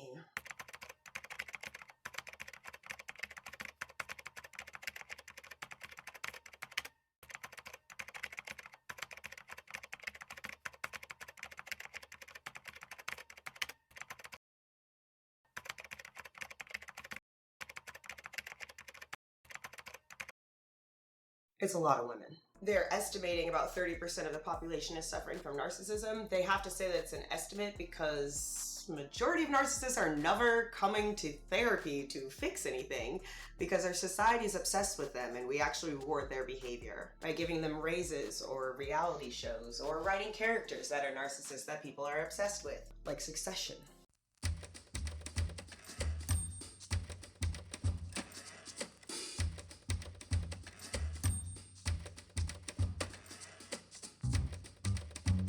Actually, that's a whole other video topic that I could do, which is how America is suffering from collective narcissism and collective narcissistic abuse, but is also just so obsessed with narcissists within our entertainment and art spaces. It's wild. So, like I previously mentioned, there are different types of narcissism. There are actually about 8 different types of narcissism, which is really interesting because there are also 8 cognitive functions. And yeah, I have maybe done the connective of the dots to show how narcissism will show up and what type of narcissism will show up, how it will express itself based on your personality type. I maybe spent like 8 hours in the middle of the night one night just connecting dots to figure out what that was. I maybe did. 6.5 hours later.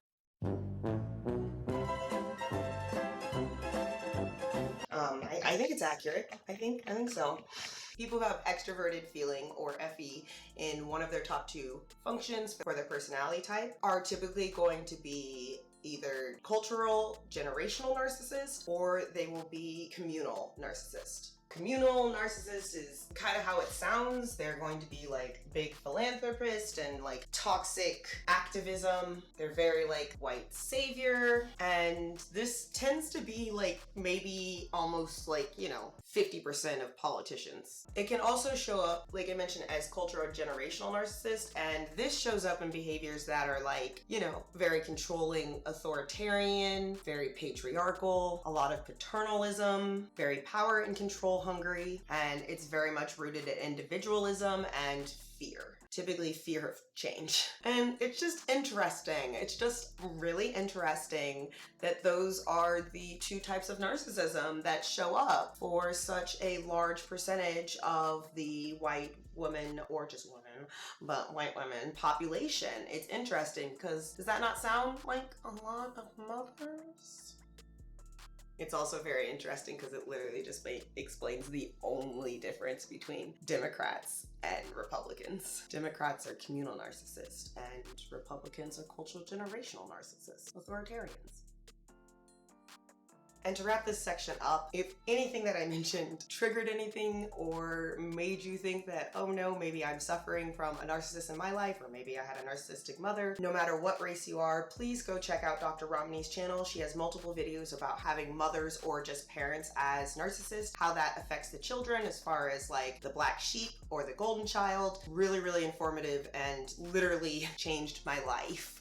I would not have been able to go down this healing process if I did not know that this is what had been going on with my mother. And like I mentioned before, you can check out multiple videos where I talk about narcissism on this channel. I did a breakdown of Nick Brana from the People's Party trying to defend himself against the allegations that have come out against him recently in the last few months, and I literally broke it down to show like all of the narcissistic tactics he's using in the moment. So if that might be helpful, check it out. Title card. I don't have a clever outro. Title, just put the title card up.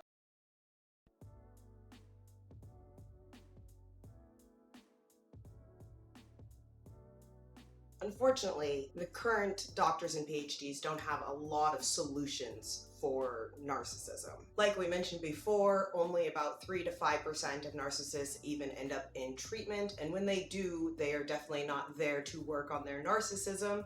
They're normally there because their narcissistic tactics like gaslighting and projection haven't worked, and they are depressed, lonely, or unsuccessful in their fantasy world that they have created. Psychologists and researchers have found that narcissists are really unable to love. They are unable to create loving, connecting relationships, which really breaks down how narcissists navigate through life. If you can't love, you can't empathize, you can't keep relationships, you don't care about others' needs, wants, and feelings. It's actually quite sad when I think about it. It means that the narcissism, the inner self-hatred, is so intense. The inability to love themselves and who they are is so intense that they cannot love anyone or anything else. And that is sad. Currently, most medical professionals are treating narcissism with traditional therapies that are more specifically focused around malignant narcissists and sometimes do not accommodate for all of the intersections and the different types of narcissism and how those different types present in actual behaviors. Narcissism is a topic that personally I am going to be doing a lot more research. It's going to be my life research because I think the solution is collectivism, but I can't prove it until we do some collectivism. Based on recent studies and numbers that have been shared with us by Dr. Romney, about 25 to 30% of the US population are suffering from some type of narcissism. The math on that works out to roughly about 100 million people. And that is an epidemic. I'm very curious and have been exploring if there are any connections between the fact that capitalism has caused us to live in a society of extreme individualism and the fact that we currently have an epidemic of narcissism. I can just put the connections together in my head that a product or symptom of an incredibly individualistic society would be narcissism. self-made. I don't need anybody. And given that there is not exactly a cure or any solution to this mental health disorder, I'm just curious if maybe the cause of this disorder is society. I'm actually quite curious if a lot of our mental health disorders are not caused by capitalism and society, but you know, I don't have a PhD and y'all won't listen to me about every single thing like that, so I will let the professionals handle that, but there's something going on there. There's something there.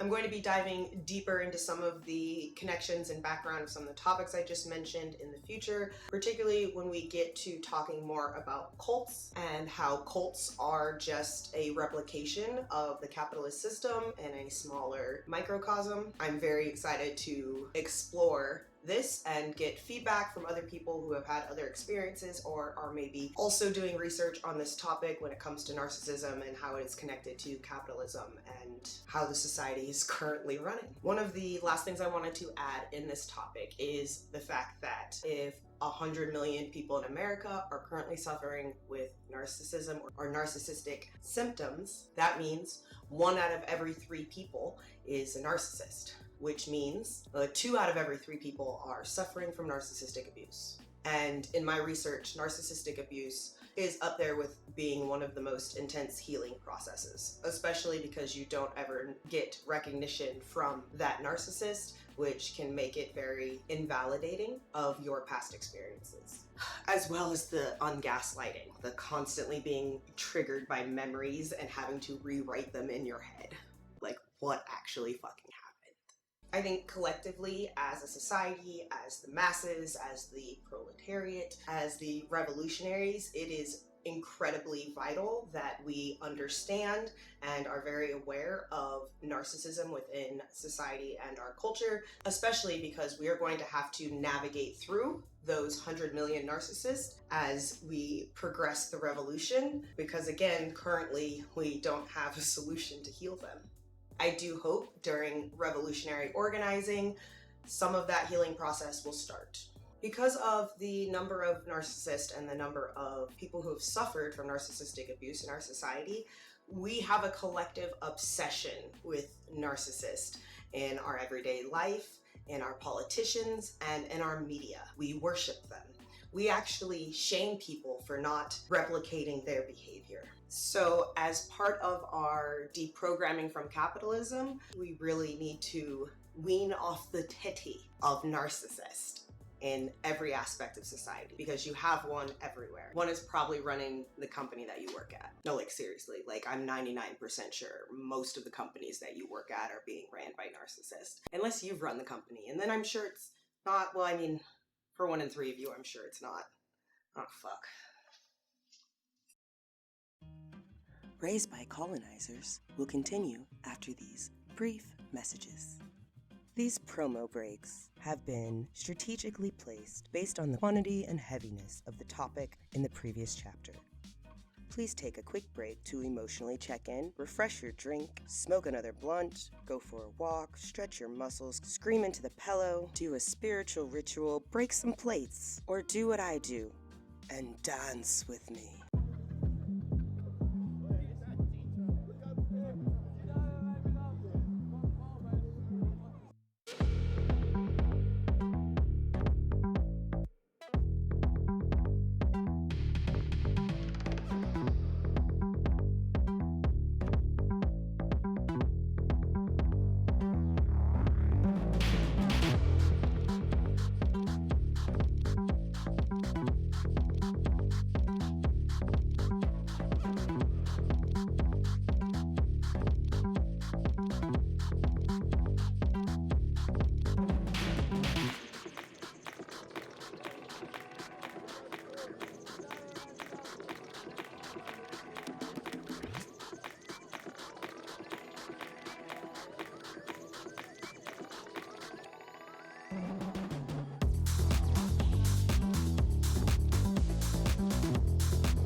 back to your featured programming, Raised by Colonizers.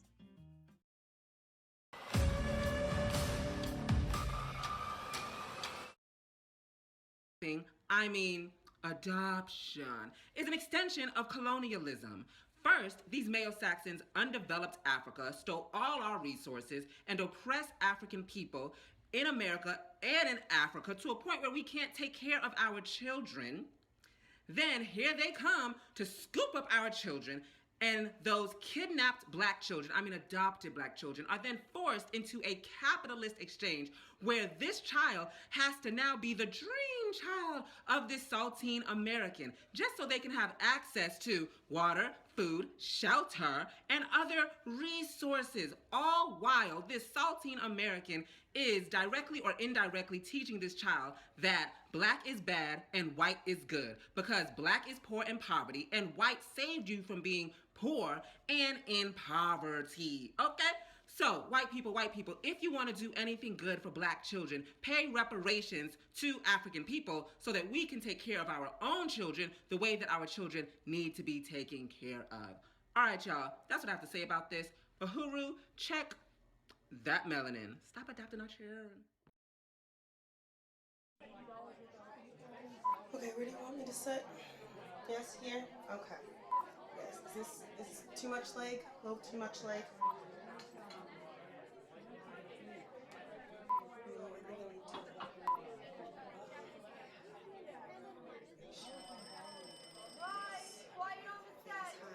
Camera speed. Sound production, take one. Hi. In my city, I'm viewed as the perfect mother and the sweetest cunt.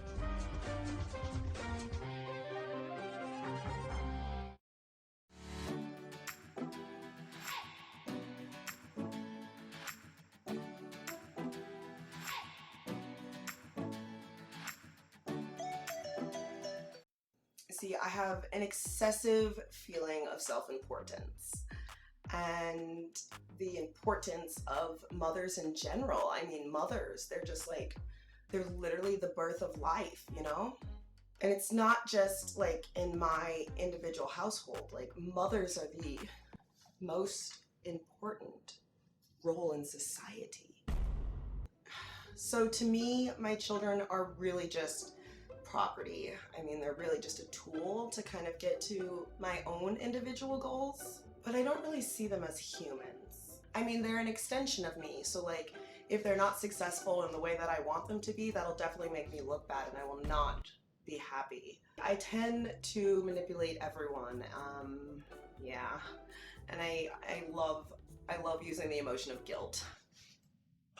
Guilt gets them every time. Always make them feel guilty, because like, how could you say that to your mother?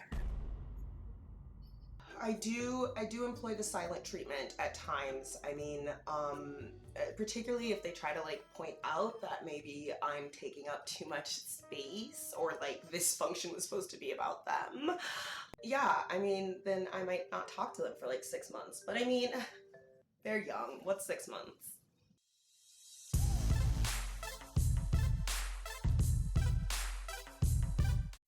So everything I say is absolutely deniable.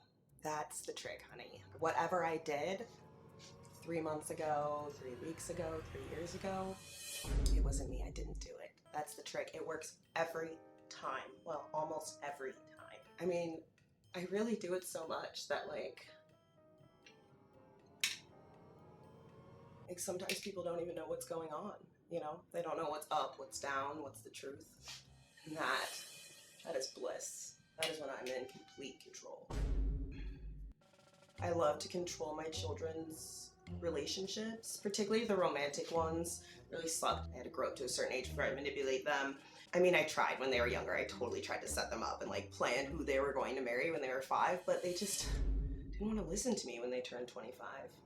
It's really upsetting. I didn't talk to them for 2 years.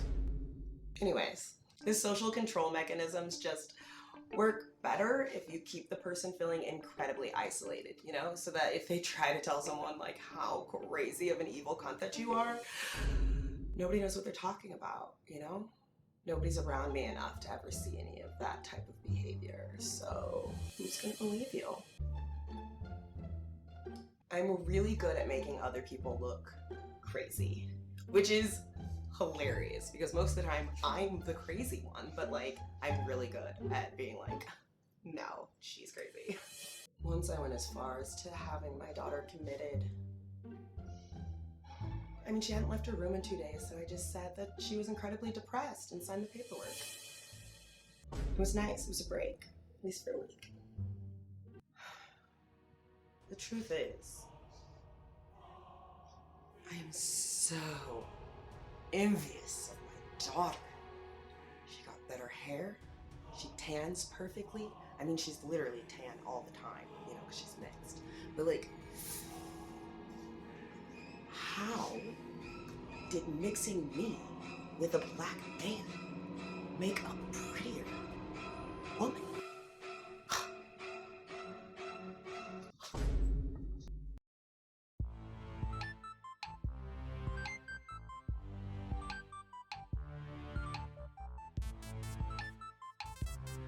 So yes, when I don't have, you know, tangible material goals, then I tend to manipulate people to just make me feel a better sense of my own self-righteousness. You know, you get bored sometimes, so you gotta mix it up. So I've also been known to exaggerate my talents and achievements. I don't think it's an exaggeration. I mean, being the captain of the 8th grade cheerleading squad was, at the time, my lifelong goal. And I achieved it. And that should be acknowledged. I don't care if we're at your cheerleading state championship, okay? You should acknowledge that I was a captain in 8th grade. Sometimes my kids complain about me always needing to be the center of attention, but I don't understand why they were upset when I started crying and fell out at the Black Lives Matters march. I mean, I was just so moved by all the suffering, you know? And I mean, I didn't mean to make it about me. It's just, it overwhelmed me. And, you know, I mean, what do you want me to do? Do you want me not to feel? Do you want me not to have emotions? I tend to really only do selfless things for other people if I see that there's like a benefit for me. I mean, like, what's in it for me though, you know? I mean, isn't that the world we live in? I mean, I know they're my children, but like, what's in it for me? I mean, that's the only reason why I really love on my children, you know? Like around the holidays and stuff. Because then I can make them feel guilty on Mother's Day. I've been known to be able to pick and comment at the smallest flaws and imperfections in another person in a way where you can't tell if it's a compliment or an insult. I've been called like the sweetest cunt you've ever met, you know? Cause like, I'm gonna tell you look amazing, but you know, like, for you on a Monday in your budget. It's the confused look on people's faces afterwards on whether they should be like, thank you or fuck you. And most of the time it's thank you because I'm smiling and what else are they gonna say?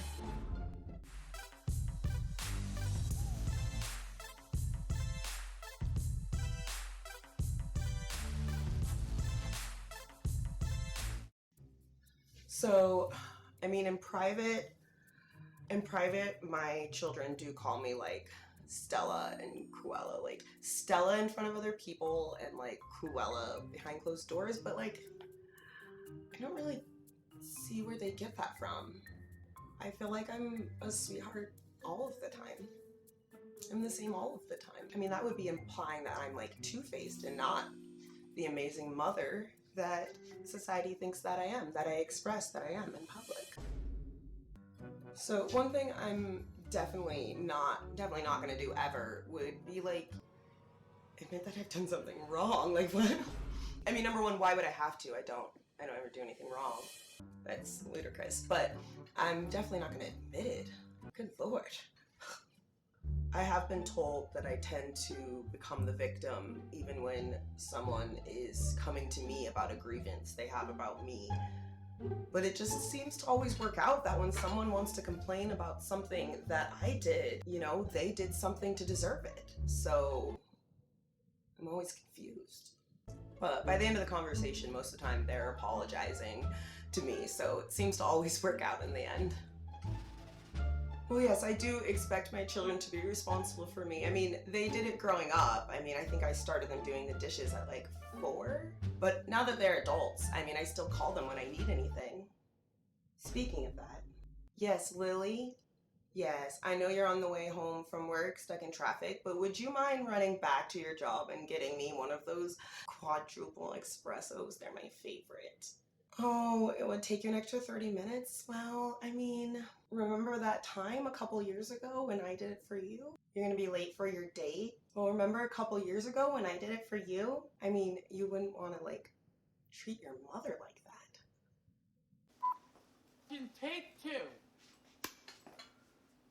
One of the best tactics, though, is definitely when I set my children up against each other and they fight. I don't know why, but that always gives me the most, like, validation. It just feels right. Mainly because they forget about whatever they were complaining to me about, you know? I get attention. Oh, am I done? I mean, I definitely have some more tactics I could tell the camera. Are we done? Are we done? Oh, I have to, oh, okay, I guess I have to. Well, I mean, if you need to be adopted,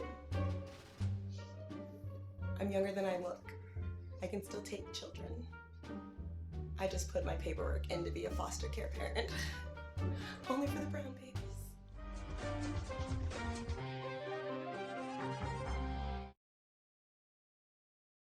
For this video, I've come up with 4 white mothers with brown daughters archetypes on how they typically present in my experience and an experience of people that I commune with in my life. These are not official archetypes, I just made them up.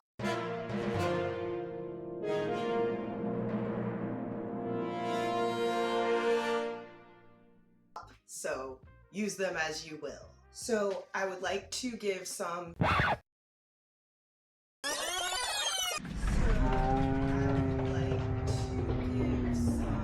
descriptions of kind of a dialectic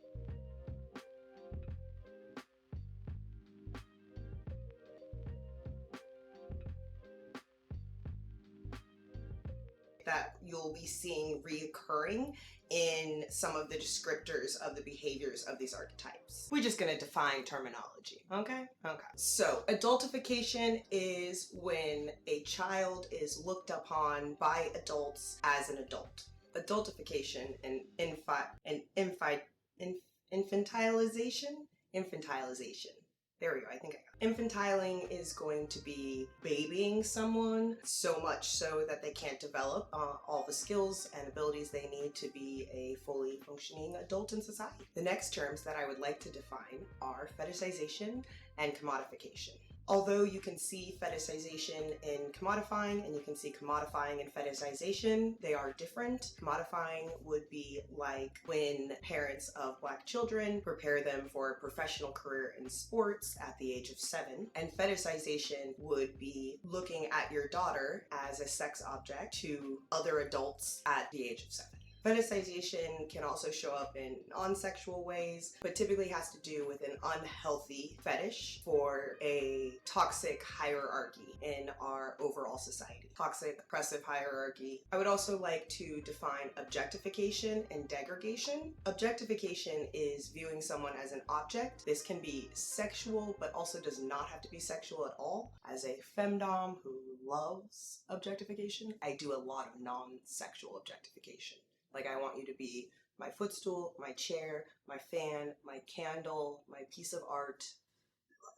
But when you take the context of 2 consenting adults doing a plaything in a kink scenario, then it's incredibly abusive. Degradation is going to be humiliating, embarrassing, or degrading someone to being lower than human, but it's not necessarily making them an object. Okay, let's get into the white narcissistic mother archetypes. Now for this video, I am prefacing this around these mothers having brown children. Particularly for this section, I will be talking about having brown daughters or daughters of color, but I do think that these archetypes show up in any sort of mother-daughter relationship, no matter the race. Please just put that into context as you're listening, because this may help some other people realize about their own mothers in their own lives. So the first archetype, there's 4. First one is going to be the Scarlett O'Hara. Haven't thought about that yet. I'll think about that tomorrow. Can't be true. Ashley loves me. Scarlett! Oh, yes, you is. You's going to eat every mouthful of this. I'm not. The Scarlett O'Hara mother archetype is what I describe as the adult child.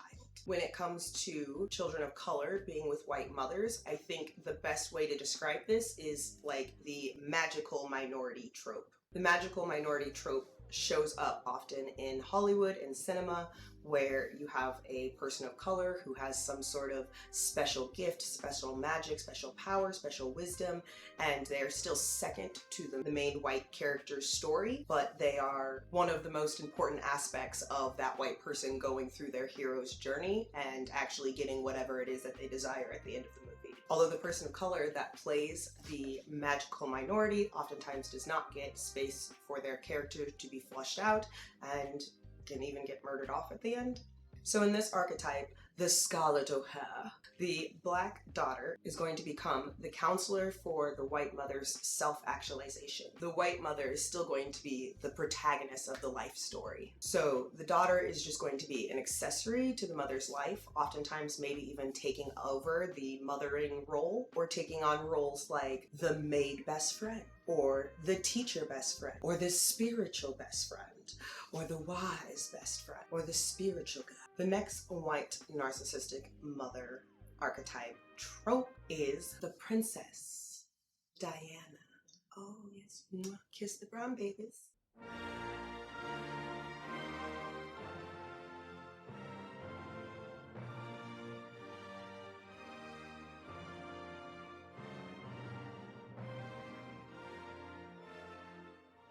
I call this one the Princess Diana because this is the one that my mother suffered from, and she literally had a narcissistic personality disorder that was developed around her desire to be Princess Diana, down to changing her haircut whenever Princess Diana changed her haircut, modeling her wedding dress after Princess Diana, letting me stay home from school the day Princess Diana died, but also getting mad at me even though I was like 10 for not knowing who Princess Diana was. Oh my god, I can go into so many stories about that. If you want to hear more stories about my narcissistic white mother who tried to be Princess Diana of my life, please go check out Disruptive Bodies Live, where I'll be doing live streams talking about some of my life experiences. So this trope is very much modeled around the white savior. I am not necessarily saying that Princess Diana suffered from this. I just think that the impact that Princess Diana had on the world definitely caused quite a few white women to suffer from wanting to be her. And part of being Princess Diana, again, is kissing the brown babies and then being absolutely loved and adored by everyone. So the Princess Diana archetype's goal with their black daughter is to literally mold them into the model minority trope so that they can present someone that has the perfect representation of a person of color to their tribe of white people and be absolutely loved and adored. That's so amazing that you did that, that you gave that to that child, that you risked your own social status to have a black child. And then the white Princess Diana's go, oh, you know, it's just for the children. We will get into my reaction and some clips from Blindside, but the Blindside is a great example of the Princess Diana archetype. The next archetype is going to be the Nemesis Seductress.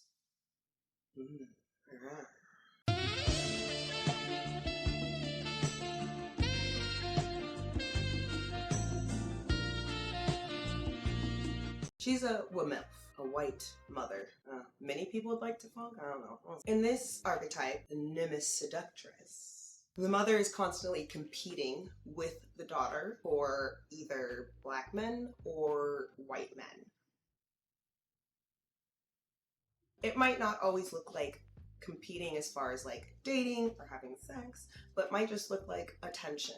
They might flirt with their daughter's boyfriends, may be promiscuous in front of their daughters with multiple men, or they may make comments or imply things that give status to certain men and lower status, as well as status to women of color and status of white women. Oftentimes, if there is a brother or another male family member in the situation who's around the same age, they will be treated like a king. A king, honey.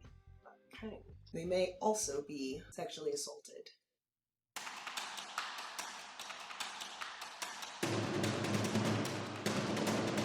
In this trope, you really have the white mother kind of playing out and exploring different revenge fantasies around the desirability of being a white woman. It's not fun. And the fourth archetype for racist, narcissistic white mothers with daughters of color is the revengeful, sadistic slave owner. I know, it's not a fun one. This happens way too often.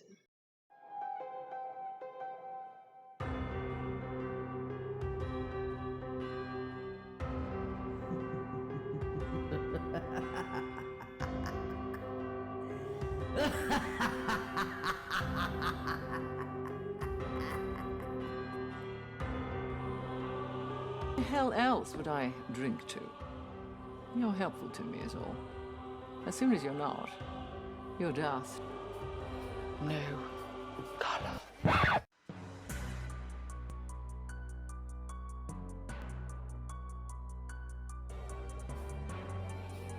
No color.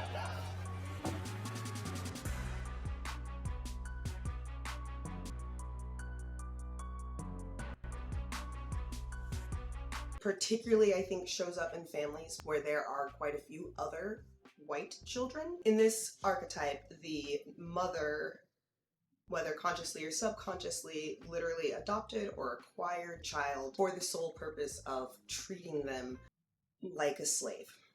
Whether this is just to be more productive in their life around the house, or if it really is a revenge fantasy they are playing out in their head, these can be some of the most toxic and abusive households and homes for Black children to end up in. You basically get the white parents or white mother replaying out or LARPing the plantation culture and slavery of over 200 years ago.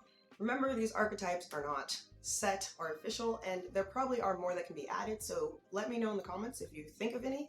I would love to discuss them more or add to them. They're just a way to kind of navigate what you are dealing with when it comes to your narcissistic mother. Remember too that they are not monolithic, so somebody can present with multiple of these archetypes or blending the archetypes together, or maybe they evolve into different archetypes as they age. Us biracial kids with the white moms are the most problematic. No, but can we talk about how us biracial folks, that's me, with white moms can be the most problematic, because a lot of times our white mothers will expect us to take on identities that reflect their own, because the sacrifice of motherhood is so severe that they kind of want their biracial Black presenting children to reflect their white experience. And I think a lot of folks like me, frankly, are just unwilling to challenge their mothers and say, like, I love you, but you are wrong. I love you, but my experience is different. And I love you, but I refuse to carry beliefs that are going to be violent towards other members of the Black community, because I love my Blackness too much to hold those beliefs, right? And that will cause like a rift with some family members, and has for me, but I would never take it back, because I don't want to be one of those people who holds us back. Hey yo, adoptees, come here, let me holler at you right quick. So I want to talk to y'all about setting boundaries / cutting off your adoptive parents if need be. And need is probably to be. And I think this is a really important topic to discuss for adoptees specifically, but honestly this applies to anybody who has toxic family members. But I think it's important for our community because of two reasons specifically. For adoptees, we always have this fear of abandonment, right? And so I really feel like it's hard for us to put up boundaries and to cut people off because there's always that anxiety in the back of our head that's like, oh my God, I'm cutting off my family, right? And for many of us, they're the only family that we've ever known. And so it's hard to put those boundaries up. And then on the opposite side, for the parents, I really feel like some of y'all know that and you use it to manipulate us, which is really fucked up. And I just need y'all to know that you about 2-3 therapy sessions away from us cutting your ass off, so you better watch it, bitch. Back to my point. I made the decision to cut my father off completely last year. And I put it off for so long because I thought it would be a lot harder than it was. And I'm not gonna lie, like, it is a hard decision to make because for me, my family is the only family I've ever known. I was literally adopted at birth. I have known no other family. So this is my family. And so it's hard to cut people out of it. But my life and experience matters.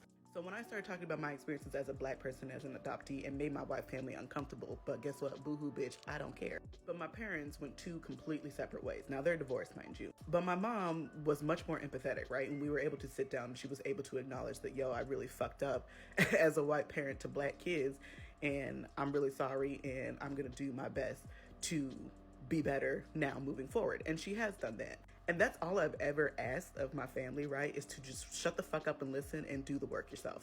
And my mom and I now have that relationship where we can do that. My dad, on the other hand, girl, the complete opposite, okay? First, my dad has struggled with bipolar disease for most of his life, right? And on top of that, he is a legitimate narcissist. So anytime we try to have conversations, somehow it all comes back to him being a victim. And I'm just not gonna do that. I'm too grown for that. We both too grown for that. But now I'm grown that I don't have to put up with it no more. And I think that's what he doesn't understand. And he just said something to me last year that made me realize he was never going to change. And so I just decided to cut it off. And I had told him, like, you do not deserve to be able to be in my life until you can respect me as a Black woman, not just as a woman, not as your daughter, a Black woman, and all of my identities included. Until you can do that, bye. I blocked him. I blocked his new wife. Can't call, email, text, Venmo, nothing. Girl, I don't care. You do not get to have the privilege of having a relationship with your daughter until you respect me as a Black woman, period. And I just want to encourage adoptees who are struggling with those types of relationships right now, and I want to give you the permission to go ahead and pull the trigger. Cut those relationships off. Your life matters, your experiences matter, and anybody who doesn't respect that doesn't respect you. I don't know what mixed baby needs to hear this, but it's okay if you drop your white mom. It is. There are so many white mothers who sit here and they have mixed babies and then they literally destroy us. My mom, ever since I was little, has been calling Black women disgusting and loud and dirty and arrogant and ghetto, and for some reason she fails to realize that I am the same woman she is talking about. She fails to realize that there's no difference between us. The only difference is the slightly lighter complexion. That's it. Y'all sit here as white women and you have Black and brown and Asian children, and then you literally talk about us like we can't hear you. You talk about how we're disgusting and how we leech off the government, and how we're not even from America, and how we don't even need to have protests for things because everyone's created equal in the first place, but then you date white supremacists and bring them into our own fucking houses. And you expect us to be comfortable.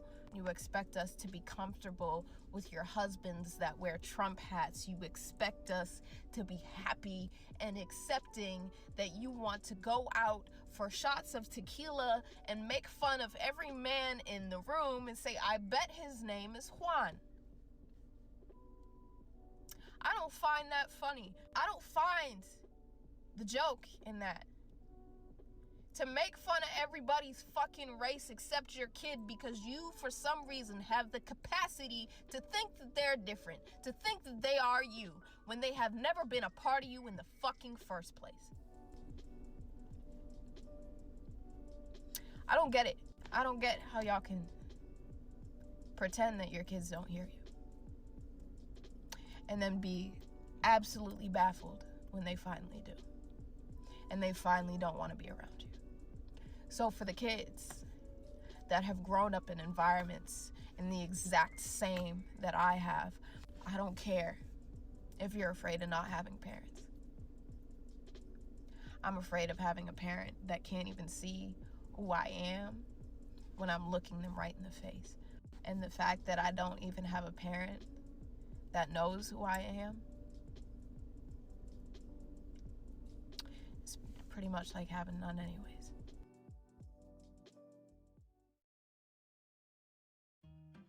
Raised by Colonizers will continue after these brief messages. These promo breaks have been strategically placed based on the quantity and heaviness of the topic in the previous chapter. Please take a quick break to emotionally check in, refresh your drink, smoke another blunt, go for a walk, stretch your muscles, scream into the pillow, do a spiritual ritual, break some plates, or do what I do and dance with me. I just wanna make you mine, mine, mine, mine, mine, mine, mine, mine. I just wanna make you mine, mine, mine, mine, mine, mine, mine, mine. I just wanna make you mine, mine, mine, mine, mine, mine, mine, mine. I just wanna make you mine. I just wanna make you. I just wanna make you. I just wanna make you. I just wanna make you mine, mine, mine, mine, mine, mine, mine, mine.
I just wanna make you mine, mine, mine, mine. I just wanna make you. I just wanna make you mine, mine,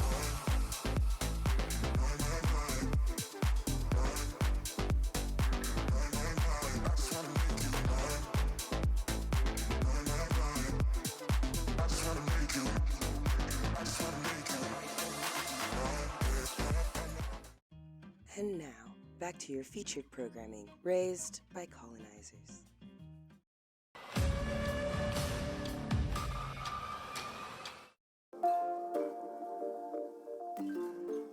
When did you realize that your white parent should have never have had children of color? I'll go first. My mother has 3 children of color. I'm the youngest, and the like turning point, like a lot of stuff that's happened when I was younger, I didn't realize it was problematic until I got older. But this one hit me straight in the face.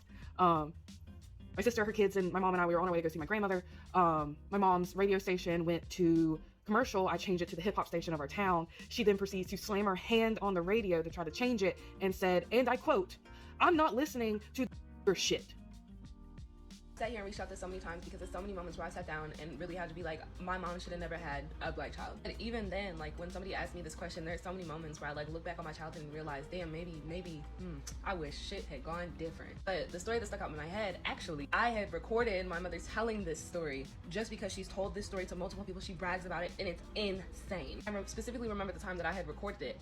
So I was with my white family for Christmas. Keep in mind, my uncle is a raging Trump supporter, but he's like one of those white dudes that was like a college dropout and then was a libertarian and now is like kind of an alt-right supporter or whatever. But arguing with him is impossible. And making his jaw drop at blatant racism is even harder. And my mother managed to do this. We're all sitting around the table. It's in between that like awkward lunch dinner time where like everybody's eating cookies and snacks. She starts talking about her black friends. Okay, so I'm adopted from Ethiopia. I grew up in a pretty big family. Seven of my siblings are also adopted from other countries, and we have 2 white moms. And so there was this one time I was in 11th grade, and I was sitting on the couch. My mom comes in, and she goes, "Please don't be offended by what I'm about to ask you, but like, I really want to know." And I'm like, "Okay, what is it that you want to know?" Then she proceeds to ask me, "Why is it that you feel so strongly for the Black Lives Matter movement when technically you aren't a part of the group?" And I was confused. So I would go, "What do you mean by that?" And she says, "Well, you don't have ancestors that were slaves, and you're also adopted from another country, and you have a white parent." And then she goes on to say, "And if reparations were even going to be a thing, you wouldn't be getting any. So why do you fight so hard?" And honestly, after that, I'm not even gonna lie, like, my heart hurt a little bit because I just couldn't understand why my mom, regardless of her race, would not get that. This is a great question that I feel like needs to be talked about more. I would say I first realized when my mom told me that her grandparents wrote her a letter when she started dating black men saying that she should not be in an interracial relationship and they were going to disown her and she shouldn't have mixed kids. And I distinctly remember her saying, "You know, I think my grandparents were right." So obviously that shit hurt because I took that as, "So you regret having us?" And she didn't give any explanation. I just remember being like, "Why would you say that?" and crying. Other times I realized was when I had to consistently stand up for myself as a child against racism from my own family, and she would tell me to keep the peace and stop starting arguments instead of telling them to not be racist. When did I realize that my white parents should have never adopted black children? I realized it when my mom didn't understand why I wanted to join a historically black sorority. I learned it when I thought about all the times I was told that my parents don't see color. I learned it when my parents' biological son / my brother told me that I only got my scholarship to college because I'm black. And I learned it when I remembered growing up that when I would get in trouble, my parents would tell me to shut my cotton picking mouth. So yeah, if you're gonna have children of color, you need to educate yourself a lot better because now I'm suffering from trauma and trying to heal. And it's not fair whatsoever for any black child to have to go through these things. I don't know who's gonna see this because my videos keep getting deleted for hate speech when I'm just speaking truth. But let me give you a quick description about my background. So my mom is Russian, she's from Moscow. She was born and moved here pregnant with me when she was 23. My dad is Ethiopian, he still lives there. Long story short, they met in London, headed off and conceived me, and my mom moved to California alone. My dad, never been a part of my life. But let me tell you about the time that I realized my mom should have never had me and that I don't fucking belong here. Around the time the quarantine started in March 2020, the whole police brutality thing was going on. So at the time, I was talking to this dark-skinned guy. One day I asked my mom if he could come over again because he's come over before. And my mom had the nerve to ask me this. She asked me if that's someone I would actually want to have kids with. First of all, who the fuck said anything about kids? I was 17. But I said, "But you had me with my dad." And she said, "That's because I knew you were going to be a mulatto baby. You would be turning our family into that because you're already mixed." First off, I love my family. I'm so grateful for being adopted and having a second chance at life. There is no doubt about that. But I think there are some things that they really should have reconsidered saying and doing for their children. So my adopted parents already had 2 biological children, and then they adopted 3 black kids from Africa. My sister and I, and then a 3rd one from Liberia. You know how when people have babies to save a marriage? That's kind of how I felt when it came to us being adopted. It did not work. But like a lot of my past videos that people see, none of us know anything about our homeland. Our culture, no connections to family, meh. But my biggest problem was the fact that my dad always seemed to use us as trophies. Whenever we got introduced to somebody, there was always this weird long moment where he was just telling the entire story of how he went to go get us. High school came, all he did was boast about my black brother because he was in football. Never boasted about his biological children. When asked why he adopted kids, his answer was always, "I just want to add in some color." Please forgive the look, I got excited about this one. So, in the 60s, after my dad got kicked out of the military for being gay, his mother said to him, "Why don't you go to Vietnam where there's about to be a war and you can save someone from that war-torn hellhole that is Vietnam and bring her to America where she will put up with your lifestyle and have your children for you while you bang all the men you want under her nose because she doesn't have hopes or dreams or expectations or expect trust and honesty from her relationship. She's not even a real person." And I put up with all of that racism for my whole life until she died. When did you realize that your white parent should have never had children of color? When my white adopted mother voted for Trump, and I asked her how she could vote for Trump when she had a black daughter and an indigenous son, and she hung up on me. When as an adult, I realized that when my adopted white mom told me that when my birth mother, who is mixed, was birthing me, my adopted white mom and her sister were praying to God that it would be the most painful birthing so she would never want to get pregnant again, so that the generational curse that is put on black people of having children out of wedlock could finally be ended. Also again, after I heard this TikTok. And I learned it when I remembered growing up that when I would get in trouble, my parents would tell me to shut my cotton picking mouth. I never thought about it. I never thought about what cotton picking mouth means. I never thought about the fact that my parents said it to me and never said it to my brother. I never thought about it. One more. When my white country NASCAR dipping hunting uncles used to babysit me and then take my hair so it was sticking straight up like this, even though it had been some cute hairdo, and call me Don King. This is what we want, and this is what America needs. America needs Donald Trump. We need Donald Trump, especially black people. Because you got to understand, my black brothers and sisters, they told me, you got to try to emulate and imitate the white man, and then you can be successful. So we tried that. So you say, if you can get some money, you can do this here. I told Michael Jackson, I said, if you're poor, you are a poor Negro. I would use the N-word. But if you're rich, you are a rich Negro. If you are intellectual, you're an intellectual Negro. If you are dancing and sliding and gliding, Negro, you are dancing and sliding and gliding Negro. So dare not alienate because you cannot assimilate. So, you're going to be a Negro till you die.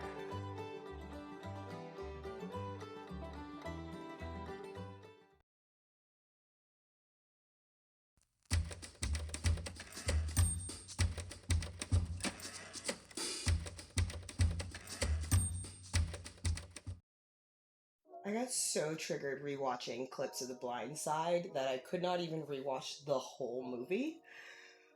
I don't even really know how that movie got made. I don't know how she won an Oscar.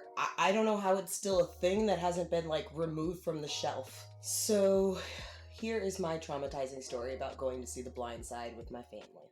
The movie came out over Christmas holiday, and I remember my mom making a really big deal about it, and it was one of the few times that most of the maternal side of my adopted white family actually came together to watch a movie. Adopted white mother was very adamant. She presented the idea as a great way for us to experience the movie together because it was relatable to our family life experience. Oh, was it relatable? Honestly, at that time in my life, I did not pick up on most of the things that I'm talking about in this video. I was still heavily rooted in white church, to be honest. So we're in the movie theater, we watch the movie, and it gets to the montage of real life pictures of the family at the end. And this picture comes up. I don't think I understood this at the time, but what I ended up asking my mom was, did I stand out that much in our family pictures? And I think it was coming from a place of a deeper place of, did I fit in? Am I part of the family?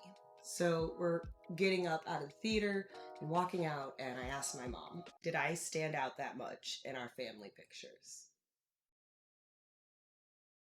And without skipping a beat, my mom puts her hands on my shoulders and looks me dead in the eye with a great big smile and says, well, you weren't 6'8". To save my heart and soul, I decided to just make this part of the video, which originally was one of the inspirations as well for this video essay, which is the movie The Blind Side. We're just gonna react to some clips that I thought were problematic because, whew, it's been a lot trying to go through this. Okay, it's been a healing process. Tell Gerald to hold on to the chiffonier and I will be by there after a while. You don't... I gotta call you back. Bye. Excuse me. I'm not cutting, I'm just asking. Let me tell you something, all right? We have been sitting around here for over an hour, and when I look around and all I see are people shooting the bull and drinking coffee. Who runs this place? Well, I'd have it in shape in 2 days, I can tell you that. I bet you would. How can I help you? Oh, he was first. No, you go ahead. I think I want to hear this. Me too. I do not appreciate the attitude. Ma'am, now you can tell me what you want. I can make sure you wait here all day. Now, how can I help you? So this is one of a few problematic scenes in this movie. Almost every scene in this movie is problematic. But in this scene, we clearly see that this woman has not worked on her overall biases because she treats black women in this movie like absolute shit. Like absolute shit. In this interaction and in the next clip we're going to show the interaction she has with Michael Oher. Hi. Miss Oher? You from the state? No.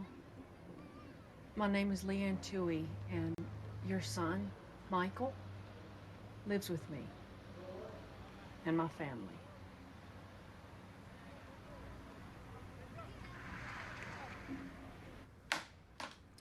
Hey, it's my boy. How's Big Mike?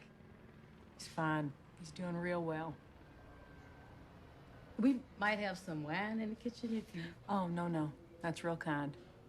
When did you last see Michael?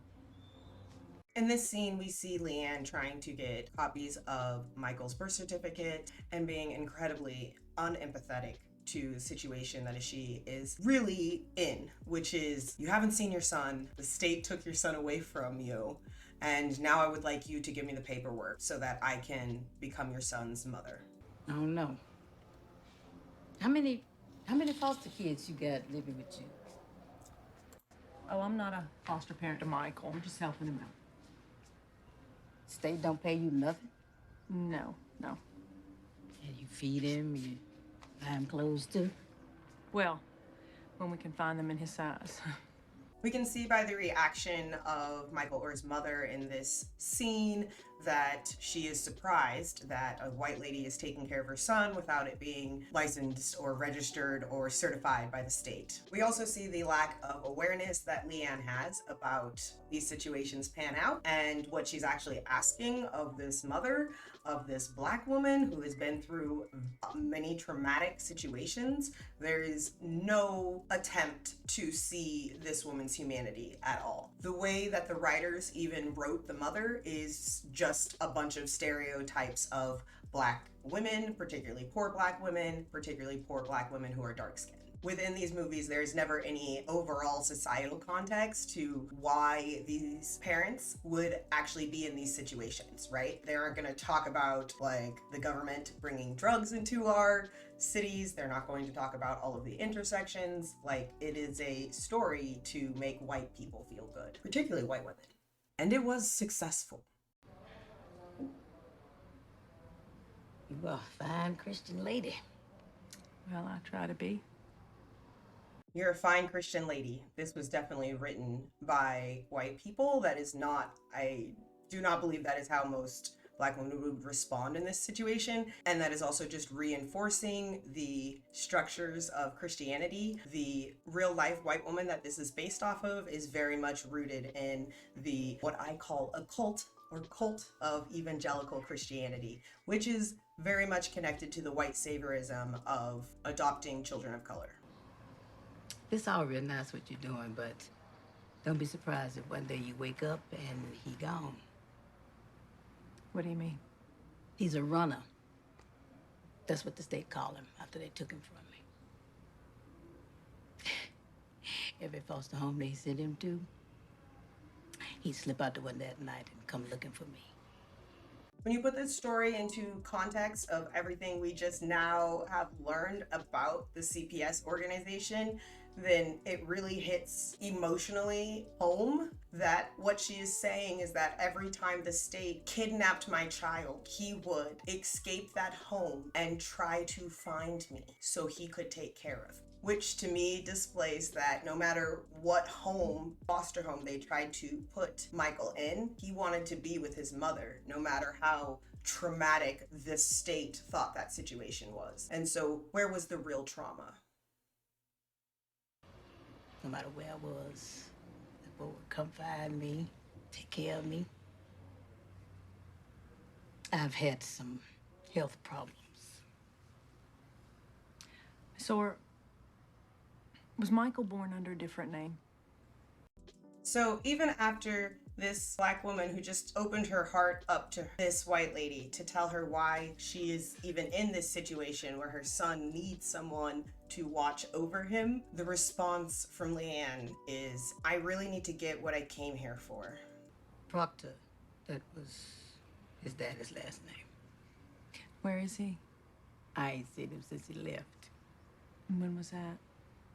Week after Mike was born. Do you happen to have his birth certificate?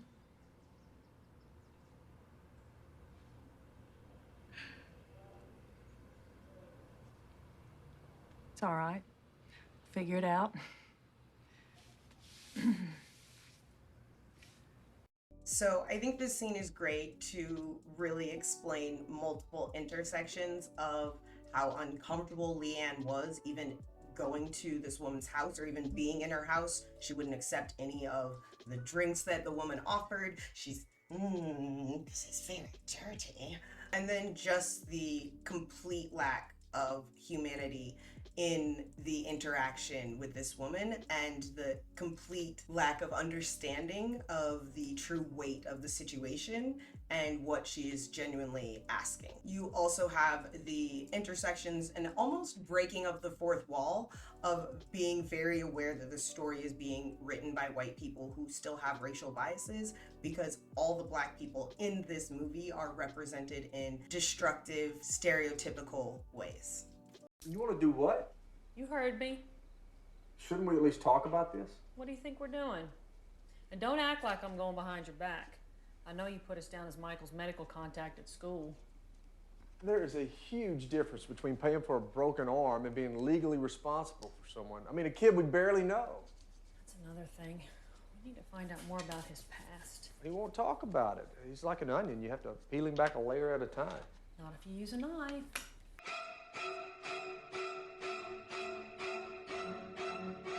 The husband said that Michael Oher is like an onion. You have to peel him back like layers. And the white woman, the wife, says, not if you use a knife.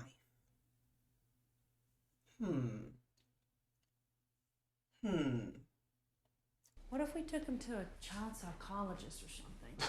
You really expect Big Mike to Michael? Very interesting, when I looked at the comments underneath this video clip on YouTube, there were a lot of white people that thought it was really great that Leanne corrected her husband and called Michael by his full name, but also didn't recognize any of the other racist stereotypes going on in this conversation.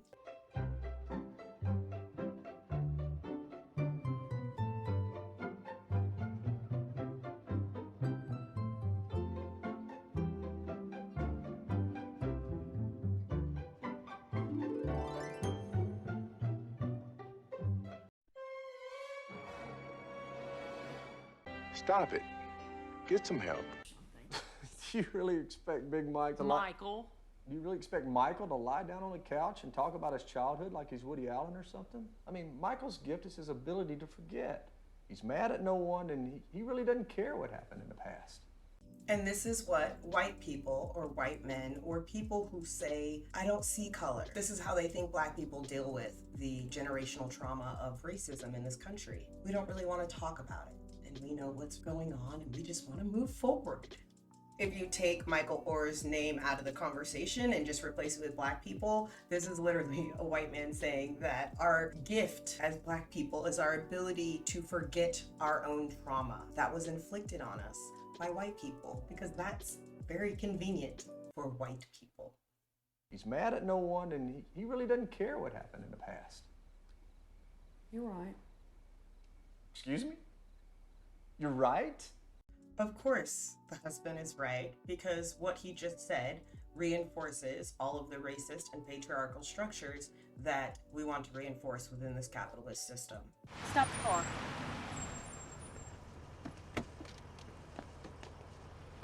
Big Mike. Hey, my name's Leanne Tui. My kids go to Wingate. You said you were going to the gym? School gym's closed. Why were you going to the gym? Big Mike, why were you going to the gym? Because it's warm. Do you have any place to stay tonight? Don't you dare lie to me.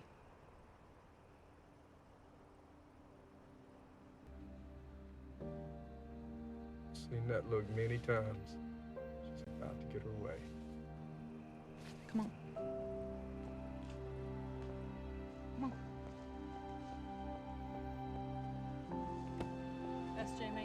So this scene is written to be this great Good Samaritan moment that Leanne is having. And again, it's supposed to make white people feel good, in particular white women, as well as reinforcing the patriarchy, as well as reinforcing how white women in their relationships kind of manipulate their husbands into different situations. But the thing that I really wanted to point out in this scene is the power dynamic. So you have a wealthy white woman walking up to a 16, 17-year-old black boy, probably in a neighborhood that is predominantly white. And she stops the car, she gets out, and then proceeds to demand that he ask a series of questions. I mean, if she had a cop uniform on, it wouldn't look much different. What options did he really have? Like, what options did he really have in that situation? So a scene that was meant to be endearing and show the selflessness of this white woman without the layers and intersections of how society expects us to understand the hierarchical systems of race and sex. When you look at it from that perspective, it all of a sudden is a completely different scene. It is a scene where a white woman from much privilege kidnapped a teenager. Okay, so in this scene, Michael Oher is struggling with some of his homework. He has to write a paper, and the white father comes over to tell him this valiant story, to impose this amazing piece of wisdom on this black man. You know, like historically, how white men have come and bestowed upon black people civilization, help them be less savage. You know?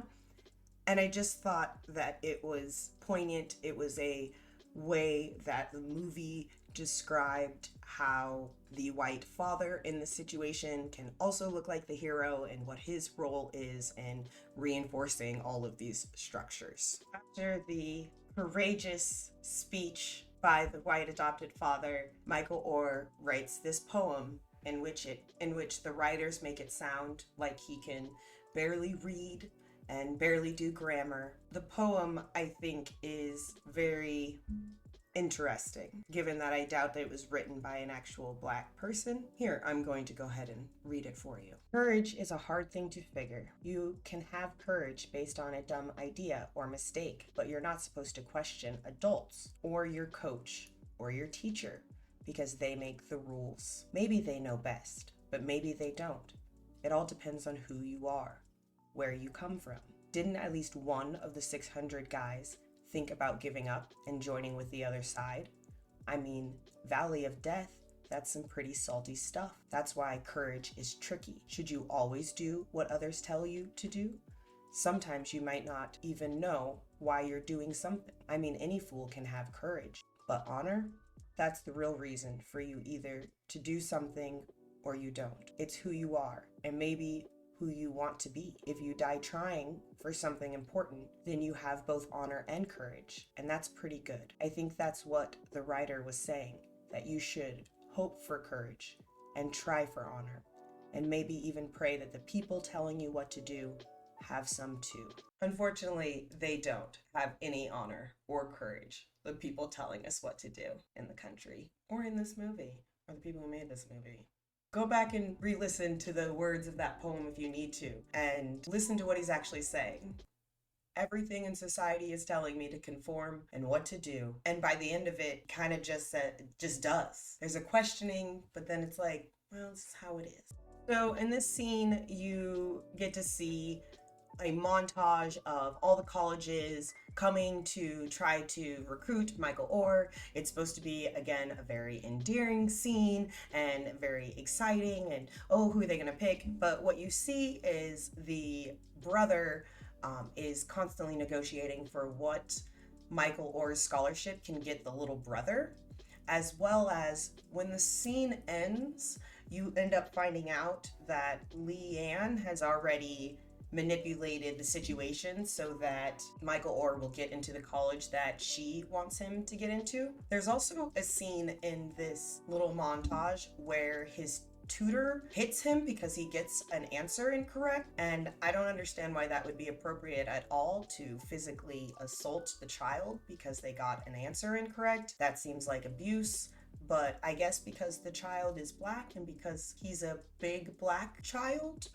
that's okay. This scene was giving me very like slave auction vibes, you know? It was very much giving commodification of the black body. It was very much giving, you know, racist, sexist capitalism. You will also notice in the montage that Michael Oher doesn't speak at all. He doesn't negotiate or have any autonomy for himself. Leanne speaks and his white brother speak. Very slave auction-y. If he does, Sean's gonna lose a few stores. He's a good kid. Well, I say you make it official and just adopt him. He's gonna be 18 in a few months. Doesn't really make much sense to legally adopt. So this is the scene that is really supposed to make Leanne look like the best white savior, and it ends in the most cringiest, disgusting way. Leanne, is this some sort of white guilt thing? Leanne, we were absolutely just joking. We didn't think you'd actually consider adopting. What will your daddy say? Before or after he turns over in his grave? Daddy's been gone 5 years, Elaine. Make matters worse, you were at the funeral. Remember? You wore Chanel in that awful black hat. Look, here's the deal. I don't need y'all to approve my choices, all right? But I do ask that you respect them. You have no idea what this boy's been through, and if this is gonna become some running diatribe, I can find an overpriced salad a lot closer to home. Leanne, I'm so sorry. We didn't intend to... No, we didn't, really. I think what you're doing is so great. To open up your home to him and... Honey, you're changing that boy's life. No. He's changing my...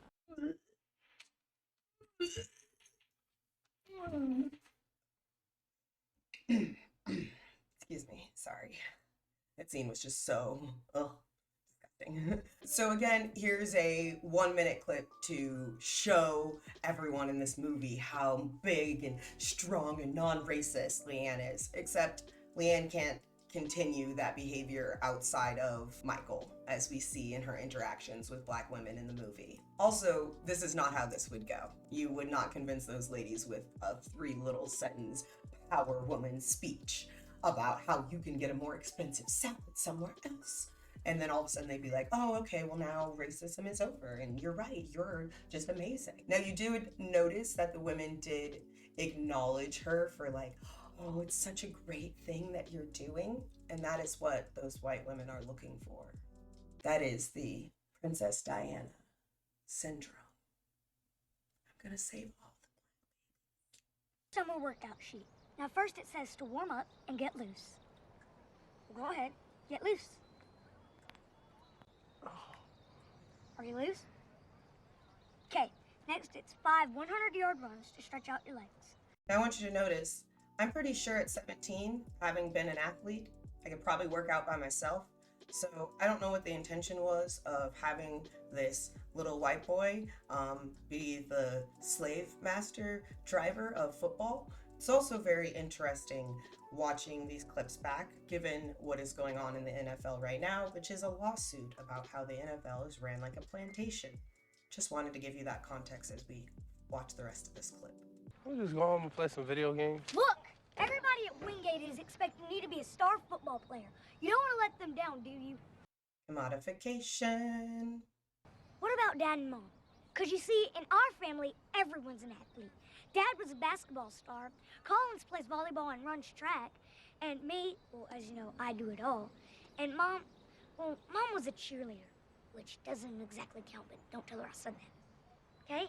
Okay. Reinforcing of the patriarchy. Okay. 50. And let's just think of the whistle like a whip. 51. 52. You know, just like the best kings and queens, you have to train them young if you want them to be good colonizers. This is the last clip that I wanted to cover in this video, but to me it was one of the most horrific. Still not cutting it in my class. Why does admissions do this? I mean, it's not fair to us or the boy. Just setting him up to fail. I don't think he has any idea of what I'm teaching. And how would you know if he did? He won't even talk. He writes. His name, barely. He threw this in the trash can. So you can clearly see that these teachers are not even wanting to make an attempt of an effort to try to help this child, and clearly have tons of racial biases. And then I'm going to read the poem in which this teacher finds, I look and I see white everywhere. White walls, white floors, and a lot of white people. The teachers do not know. I have no idea of anything they are talking about. I do not want to listen to anyone, especially the teachers. They are giving homeworks and expecting me to do the problems on my own. I have never done homework in my life. I go to the bathroom and I look in the mirror and I say, this is not Michael Oher.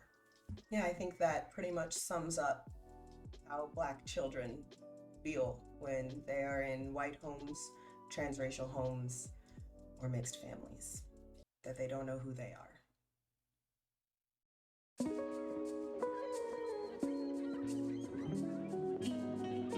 Touching story of a white Southern family taking in an impoverished Black teenager and helping him turn his life around. And it's busting all the predictions at the box office. The Blind Side was inspired by the true story of Michael Oher, who's now an offensive lineman for the Baltimore Ravens, as well as the family who accepted him as one of their own. This is a true story. Leanne, that scene that Sandra Bullock is seeing Michael Oher out there walking around in the rain on a cold night, did it happen like that? Almost.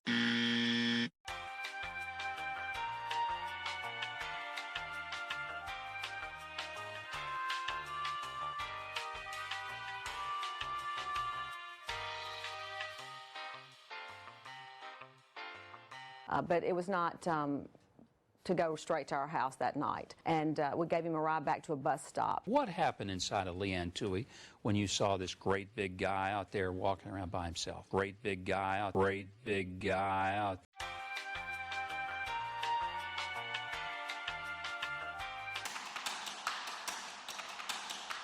Were there friends of yours that thought your family was crazy?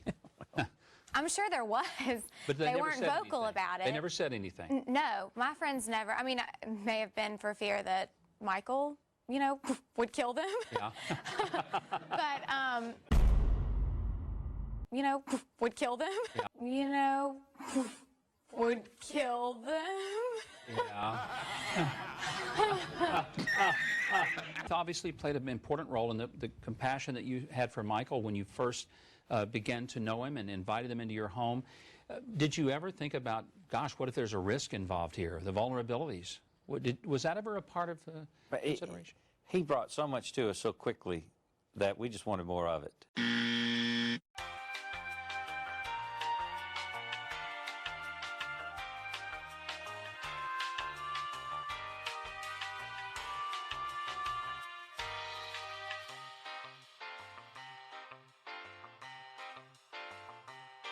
There aren't words to describe what life would be like if Michael wasn't a part of this family. You can't go back and, you know, retrace your steps, and he is so much a vital part of who this family is and what we believe and the direction that we're going. And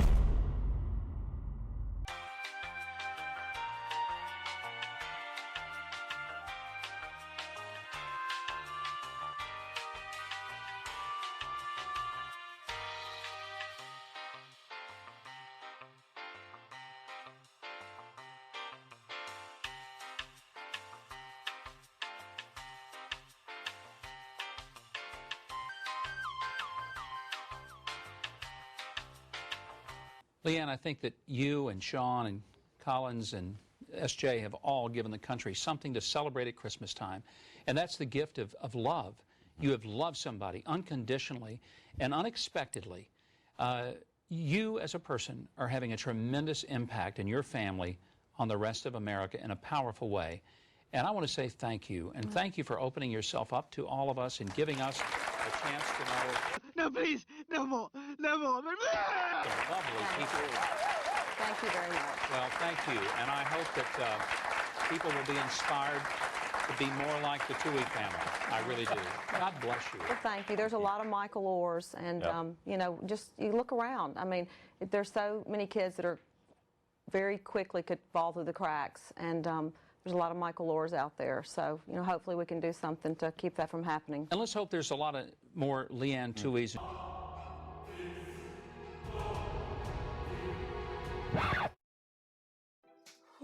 Okay, guys. This next section, it's just extra bits of random information that I want to react to some clips and talk about, so let's get into it. What are some of the identities that you hold? Okay, white. 4 identities he lists: he's white, he's male, he's a father, and he's over 60. But if you were to get rid of 3 of them, which 3 would it be? I ain't getting rid of white. That don't make sense. I wouldn't want to give up the white part because I don't want to be treated the way that white people treat people. And this is what a lot of white people are struggling with right now is, how long do I have to feel guilty? And I'm gonna say, as long as we have to feel oppressed. And please just look at his daughter's face. She does not look like she wants to be there. People all the time will say, I don't see color, but yeah, I don't go over there where the black people are. This is a contradiction, right? So it feels like that now that you've said it that way, that I'm using that as an excuse to be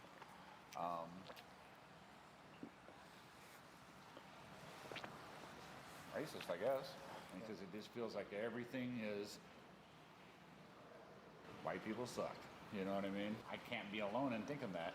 You're not. So how long do I got to feel guilty for how my ancestors treated a whole race of people?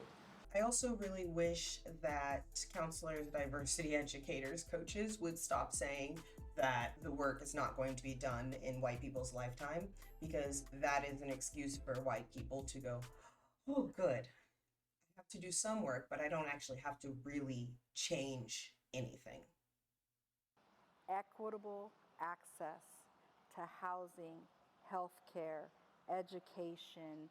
I will say in your lifetime the work will not be done. Nope. I would say in your lifetime the work will not be done. This clip had a few interesting moments in it, especially given that it is a white father with a black daughter, and they're in the same part of the country that I grew up in. We have 5 kids. Our oldest 3 are biological, and our youngest 2, Ben and Remy, are adopted from Ethiopia. Right now, they are 14 and 12. We brought them to America when they were 8 and 5. We entered not just the adoption conversation, but the race conversation. Naive, inexperienced, and ill-equipped. Once I put myself under really intelligent leadership of people of color, it was devastating to confront my own bias.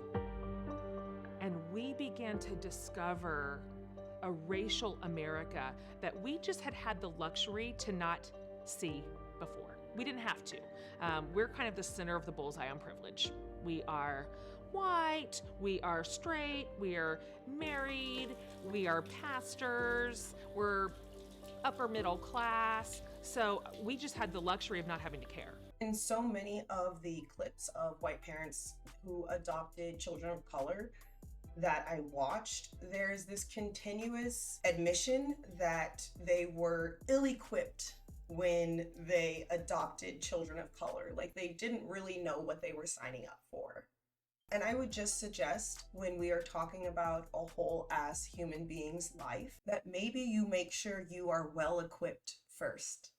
I think it's especially interesting when white savior types adopt children from black countries outside of America, especially given that there are so many black children in America that need to be adopted. But to me, it just really is a LARP of colonization, because those children, if they had the right resources, could be raised in their own culture, in their own country, around similar people.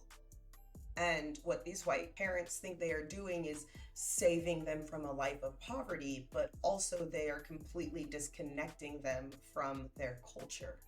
You robbed them. Another thing I notice is that a lot of the families that end up doing like news segments or documentaries about adopting children of color, they're always Christians. They're always Christians. We do live in like a country area, so there's a lot of white people that say like the N-word. So when I hear that, I don't really like